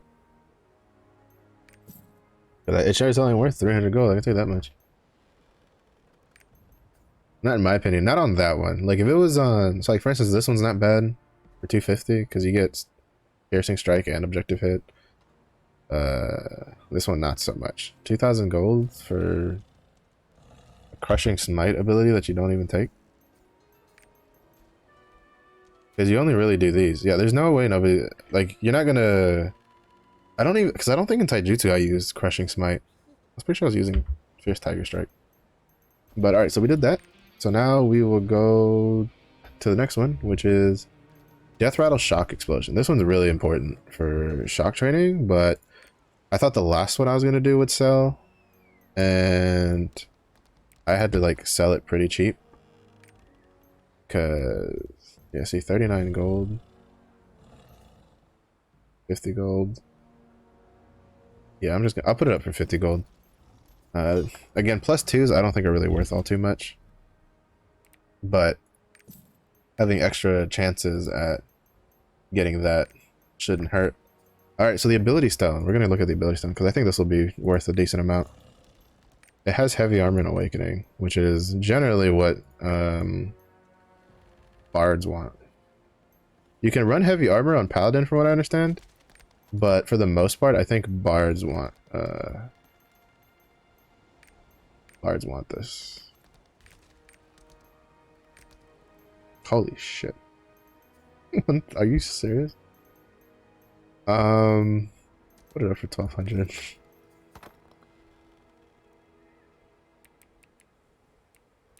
I don't know if this will sell, but if it does, that'll be nice. I'm not gonna fucking complain. All right, and so now you know that's a big one. You know, if you get a heavy armor awakening stone, you can make some money off of it. Just don't undercut so much.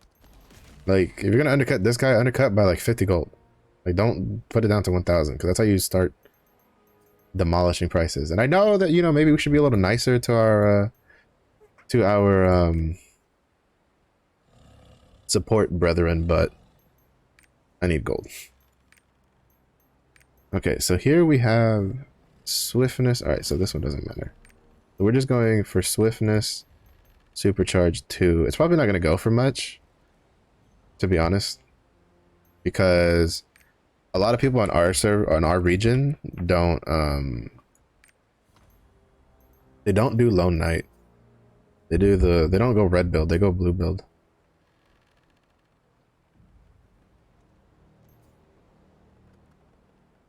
Yeah, this isn't like worth anything. Worth nothing. Yeah, we got that done. But now I realize that I got the rest of it. Like I thought it was gonna take me longer to go through those cells. Because at least like the last time I was trying to like dig through stuff and like decide how much to put, it took me like 10-15 minutes. So we'll go back to Punica, and then I guess I'll do some PvP matches. There's really not much else to do until like the 40s, so then I can do my like rapport rotation. So we can get like a PvP match or two in. No, I don't want to do that. I'm just not in the mood to PvP today. I need to PvP tomorrow, like 100%. So we're definitely PvPing tomorrow. But I don't want to get tilted before raid, because we're raiding like an hour after I finish streaming. So I kind of want to be woosah for the raid, even though usually I'm pretty lighthearted in the raid, even when we wipe.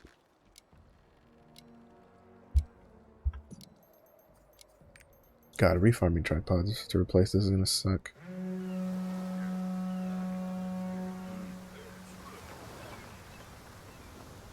I'm still curious when we'll get the class changes.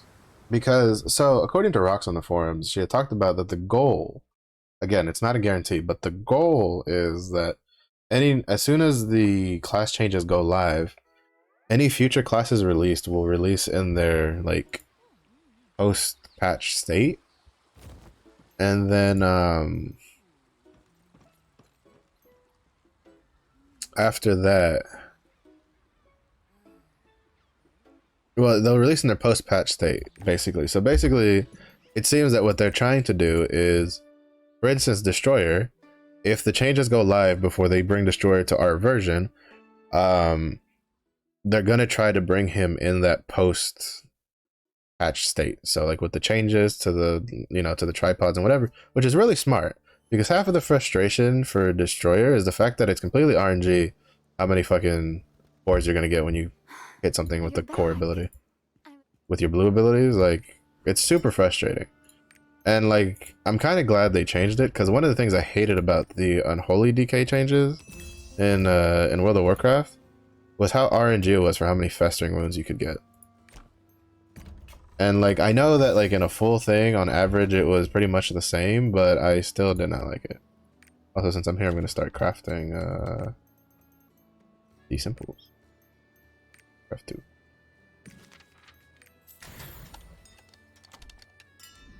So the fact that, you know, they changed that for Destroyer is really nice in my opinion. So I'm hoping that Destroyer comes and it's like in the state of what the PTR changes were, at least for the Lucky Core system, because that system was it was just ass. It was so ass.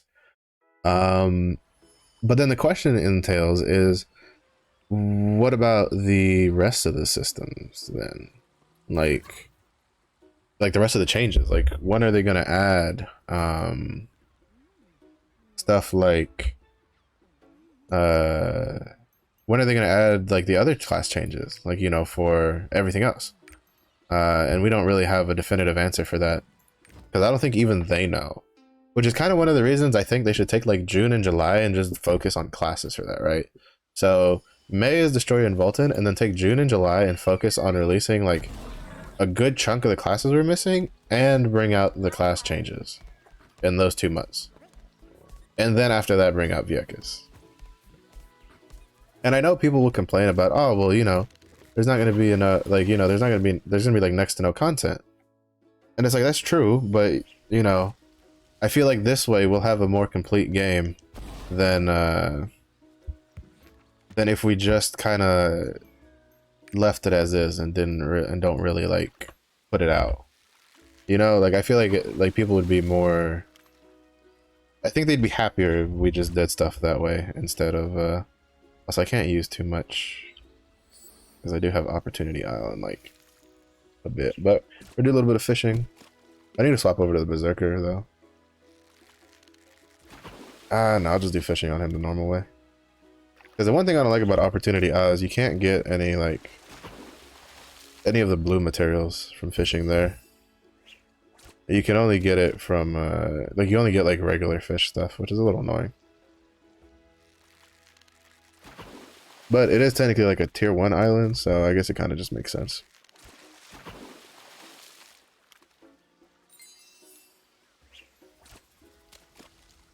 But yeah, so there's a lot to think about for like what future content we'll get out of well, I guess not really content, but like how they'll handle like the cadence for stuff. Because I know they want to get the Legion raids out like ASAP, but they also have like options, right? Like there's the cool Sadon, the clown practice fight version, which gives you another vendor, and then that vendor you can unlock like emoticons, like clown emoticons and stuff like that. I think what they could do is that they could drop that instead of Viekas to kind of like give people something to do and practice for the clown fight, because like the clown fight's kind of like in a realm of its own, even amongst the Legion raids from what I've seen. So having that out before clown would be nice. And if I'm not mistaken, it's technically supposed to be, I think it's at a lower item level than even Vulcan.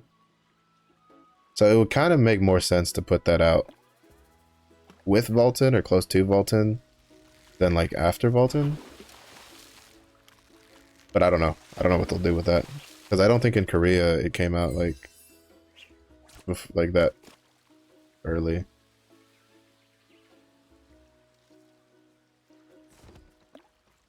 We'll wait till the 45.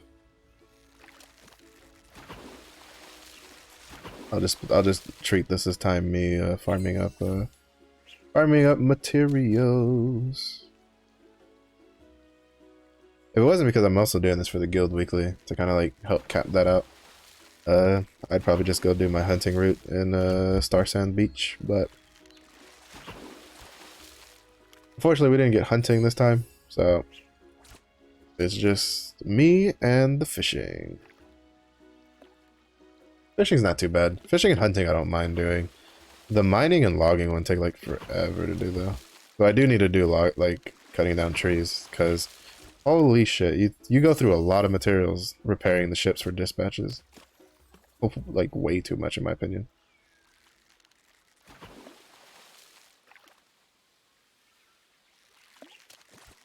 Way too fucking much.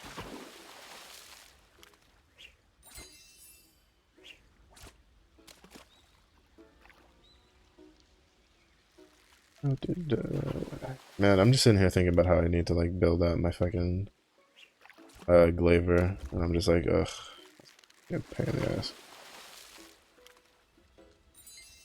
Glaivier's gonna be so expensive to build, just because it's like, I don't think Glaivier's ever gonna be really cheap to build for a while, because like Glaivier's just a popular class. It's up there with like Sorceress and Deathblade for popularity.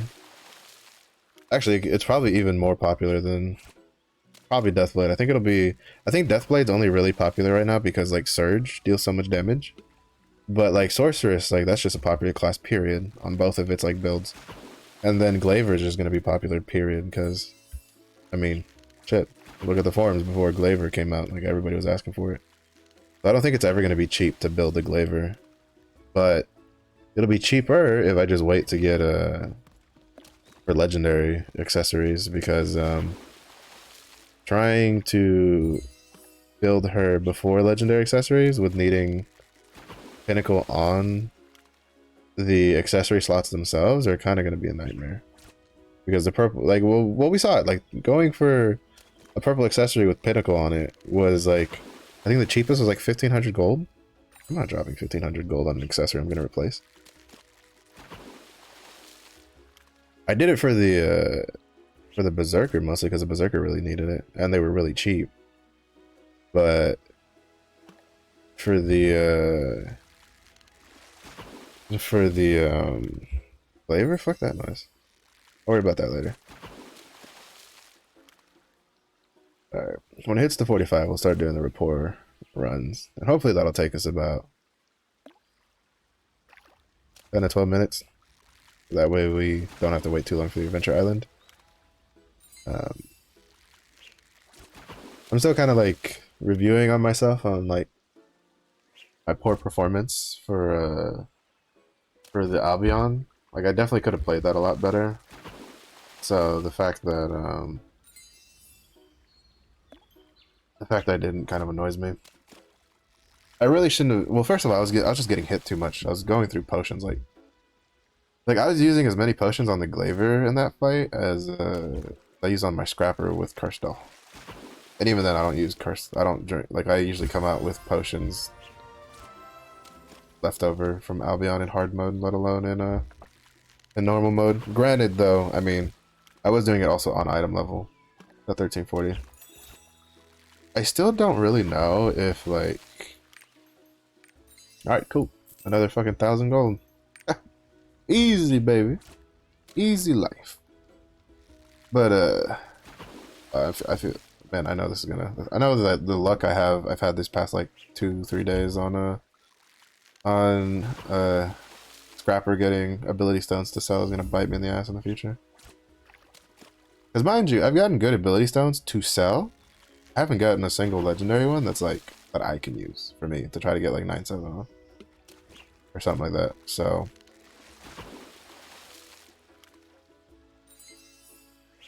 It just is what it is. It just is what it mother trucking is. But I have my goal of being like 3x3, so I'll just wait for Descaluda. Pray for relic accessories that can help. Or at least relic accessories I can sell for a lot of gold. Either one works for me. Because it's like, I think for Vault in hard mode, they're like, you should use, like, 4x3 for engravings, because he has some pretty tight damage parts. So, there's that. So, we'll see. Apparently, it still is manageable to do with 3x3s, but, you'll have a hard time, probably. You'll have a pretty hard time. Or it'll be very close. So we'll see how it goes. First, I mean, granted, this is all going off the fact that I don't even know if I'll be, I'll be there day one, kind of thing. So we'll see. If anything, actually no, probably not. I'm pretty sure the first character I'll have legendary class engraving on is probably gonna be the Destroyer. Probably gonna be like Destroyer, Scrapper, and then Glaivier. Alright, we'll fish this one because I kind of like got wrapped up in talking, so I didn't pay attention to the clock. We'll finish this and then we'll start doing a rapport route, because we do have the ocean liner a couple times, so we can get that started. Whispering Islet, get that rolling. So, yep, tomorrow I am going to try to do PvP. I think I want to kind of like, I think I want to start setting aside like an hour or so, like once a day, or not like,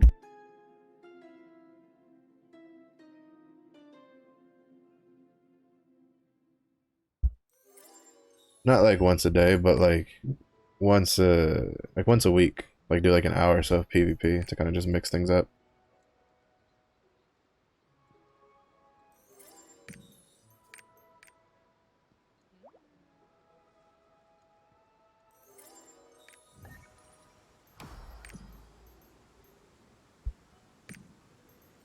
But we'll see. We'll see. It's kind of what I'd like to do, because I'd like to be more regular with PvP so I can get better, because only doing five a week is great for like building up coins and stuff over time for if you just want to PvE, but when you're like me and you want to actually get pretty good at it to like rank up to like to at least like I want to at least be silver because I want to get like a chest. That's gonna take some work. So we'll see.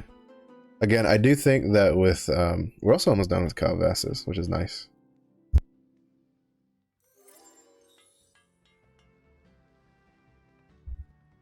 So, you know, we'll see how that goes. Because I also don't know if I have the... Because some days I just don't have the patience to PvP for that much. Because some days I'll just get tilted like 3 games in. And the worst thing you can do in PvP is when you get tilted is just keep banging your head against the wall. You should definitely just like take a break. Also, I think that's completed, yeah. Need to finish it one more time, but I think I have other characters who haven't even done it yet. I think the Berserker hasn't done it yet. I'll just do it on him later. The only reason I'm here is because this is the closest to... I can just go flash, like, you know, just sail straight to Lutera from here. But yeah, so we'll see. I'd like to do it because I'd like to do more PvP, because I like the PvP in this game. It's just that it takes a lot of learning to get good at it.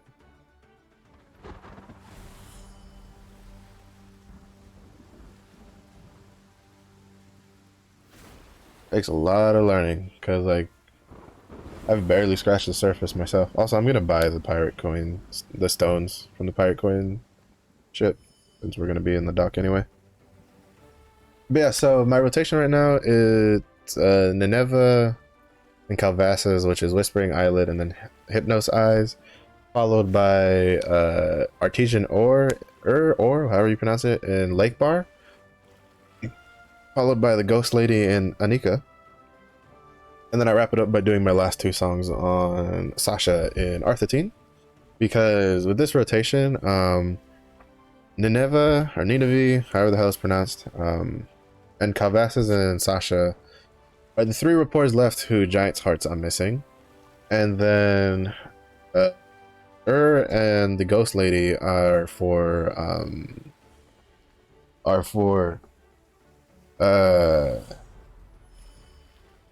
Ignia tokens, because is the dwarf guy is the only one you need for West Lutera.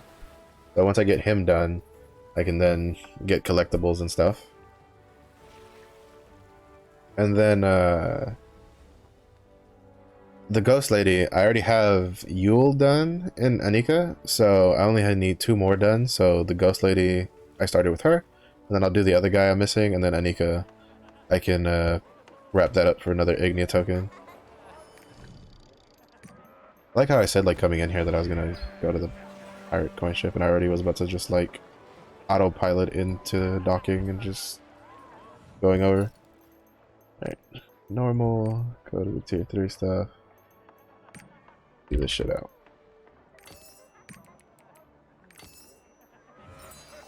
I'll probably also do that on at least, like, 1 other character. I think I'm gonna try to do it on, like, 2 characters a week. So that way it'll help supplement the stockpile I'm building up. And I think like 2 characters a week is pretty manageable to keep going, to like actually like sustain with doing the pirate coin ship or island every time that you can. I think I'm just gonna suck it up and do the PvP ones and just, you know, get my ass whooped while being like, I'm just here for pirate coins, dude. Like, I don't really care. Because to be honest, the PvP islands don't mean like jack all. They're just there. So, is that? Oh no, that's a hidden story. I was about to be like, is that a Makoko seed? Because I can't tell you how many times I've found like Makoko seeds in spots where I'm like, how the hell did I not see that there when I was questing through here? I found a lot of them on Glaivier when I was doing her soulless run. God, that's not something I look forward to. The fact that I willingly put myself through like the torture that is doing soulless run on so many characters is astounding. But with the Destroyer, I don't plan on doing it anytime soon after. Because I'll have 6 characters with the Destroyer. I think what I'm going to do is I'm going to try to... Unless they do like an express pass, right, kind of thing. Like a new one after Destroyer. I probably won't make a new character anytime soon. I'll probably try to just solidify my account with what I have. And just try to get at least like... My goal is... So my goal again is Scrapper to 14-15 and then Destroyer get Destroyer to 14-15 ASAP. And have him take over the role as the main. And then like have work the 2 of them up to 14-45 while having my Berserker and Glaivier and Deadeye doing their Oreha normals to you know, just to generate extra gold, and then slowly push up like Glaivier to 1370, then maybe like Berserker to 1370 so they can at least start doing Argos for gold, and then from there just, you know, depending on basically, because that's going to take me, that's months of like work, that's months of planning I'm doing right now. It's going to take me a while to get there, and so depending on like what kind of content we're getting, like what, like, you know, if Vieques is coming out, then obviously, you know, 1445 is the current goal of like the highest eye level to get to before pushing other characters to 14-15. But obviously if they push out like Legion raids before I can get to those points, then I'm gonna focus on getting like my main up to at least to be able to try to do the hard modes on the Legion raids that we have available. So, but that's kind of just like a loose plan. We'll kind of play it a bit, you know, we won't stick too tight to it. We'll try to play a little loosely to see how things pan out. And then depending on like what events and how generous the events are, like if they do an express pass or not, like then that'll probably dictate whether I level a new class or not. Also, we're almost done with her. Like, we've only really started doing her for like, I think a little bit over a week now. And she's already friendly level 3, so this is why, like, if you have Yule done already, if you were chasing for charisma potions like I was, Enika could probably be your first Ignia token if you haven't gotten one yet. Depending on, because like it'll depend on how fast the other one goes. Because if the other one goes just as fast as the Ghost Lady, Anika will definitely be... I'd probably get the Ignia token from Anika before getting it from Lake Bar. Come on, we're barely making... I had to wait to see because like it froze pretty hard there. I'm telling you, like I've been having this issue this last couple days, and it wasn't really a big issue before. It just like freezes and just doesn't want to do anything. A little annoying, but it'll be alright. It will be alright.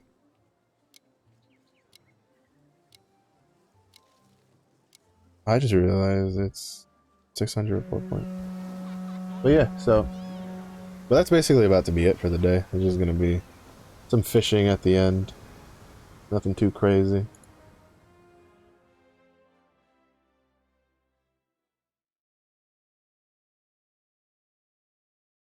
Nothing too crazy. But first we gotta go give Sasha the sweet music.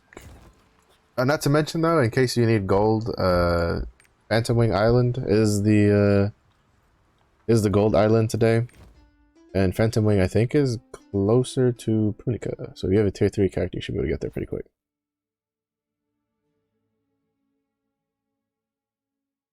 And I think it gives you slightly more gold depending on like what item level the character does it is. But I'm not too sure. It's been a long time since I've done a gold island. Since to me, Pirate Coin Island. See right there again. Like it's just freezing. So weird. Pirate Coin Islands are a bit more important.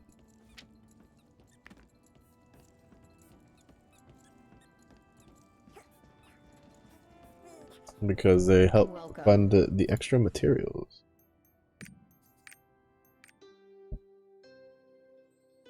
And luckily, Opportunity Idol is really close. Oh, we'll be getting friendly level 2 today, though.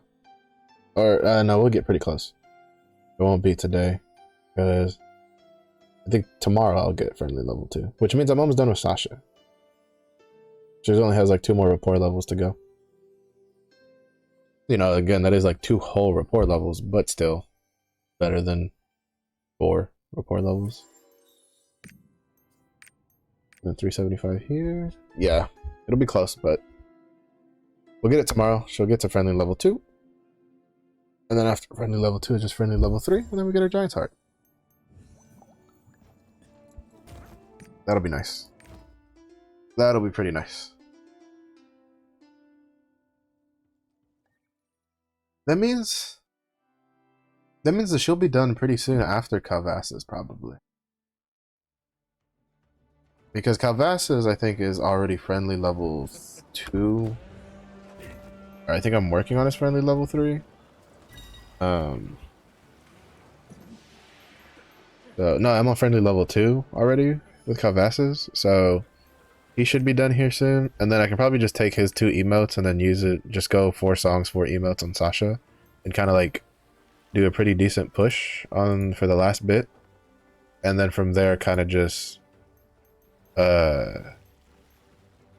start wrapping up some of the Giant's Hearts ones. And then I'll probably start doing Black Fangs again to kind of like start working towards the Astray, and then work on Nia's for her Omnium Star. Because even though I'm pretty sure I don't have enough for, like, I don't have enough virtues to overcome all of her stuff, I should be able to at least get, I should at least be able to get through most of the way, if not like just set her up and then just park her at the range for the skip. And look at that, we pretty much made it right on time. Planned that out pretty good, if I do say so myself.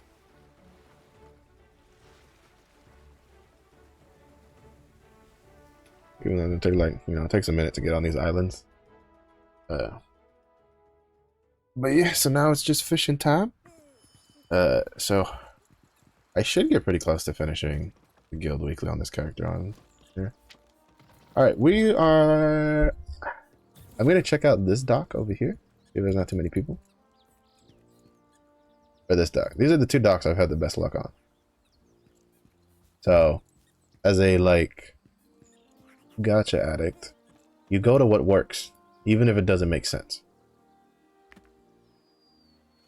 Even if it don't make no lick of sense, you go to what works. Ooh, also almost here. But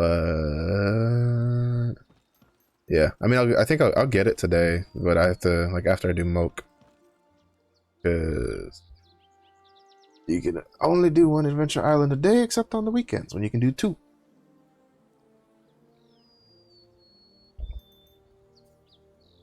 We got plenty of time. Plenty of time.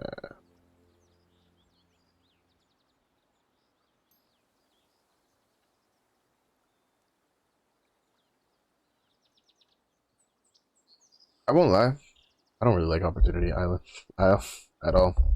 I basically don't come here unless it's for pirate coins, as it takes too long.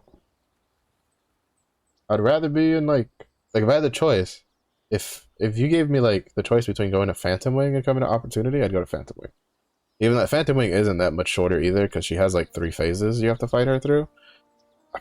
I take fighting over fishing, but fishing is easy. These are free pirate coins, basically.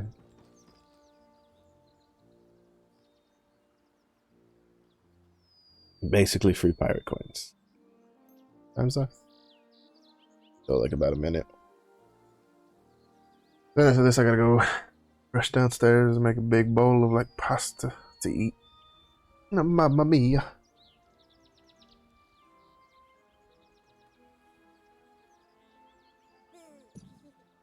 Man, I just can't wait to get the weapons though. The weapons for the noble banquet look so good on the scrapper, and I feel like it's literally like I think the only reason my brain is like I like it so much is because of it has like the massive like fist shape. Because that's what I really liked about that's what I really liked about the tier 2 weapons was you got you had like the Phoenix stuff, which is kind of whatever, but you had the big like you had like the big fist shape on the actual like gauntlets, which I think are pretty cool. Is this not counting for... Hold up.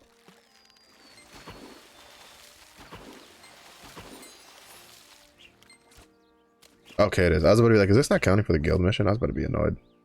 I'd be like, it's already bad enough that you don't give me like blue materials, but you don't count for guild mission, but it does, so we're fine. I also don't know if the buff for putting the bait in the water is like does any real big difference for catching fish faster or not. So there's that. But I did it out of habit. Out of habit. Because you can't get any, again, you can't get any blue materials, so if it doesn't actually like help, it's kind of a waste of a button to push. But I think it does. I think it makes things spawn slightly faster.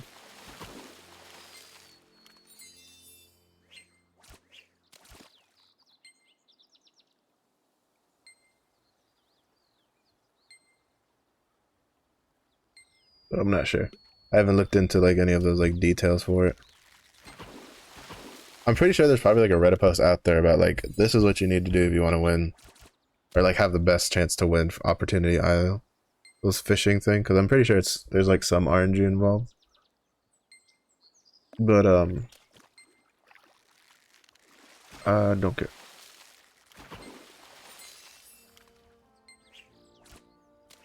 I came close to winning once. I think the highest I got was 2nd place, which was good enough for me. I couldn't tell if it actually like gave more rewards or not because I didn't really pay attention to what it gave. I think you get slightly more fisherman pouches, so like a slightly increased chance to get the island soul.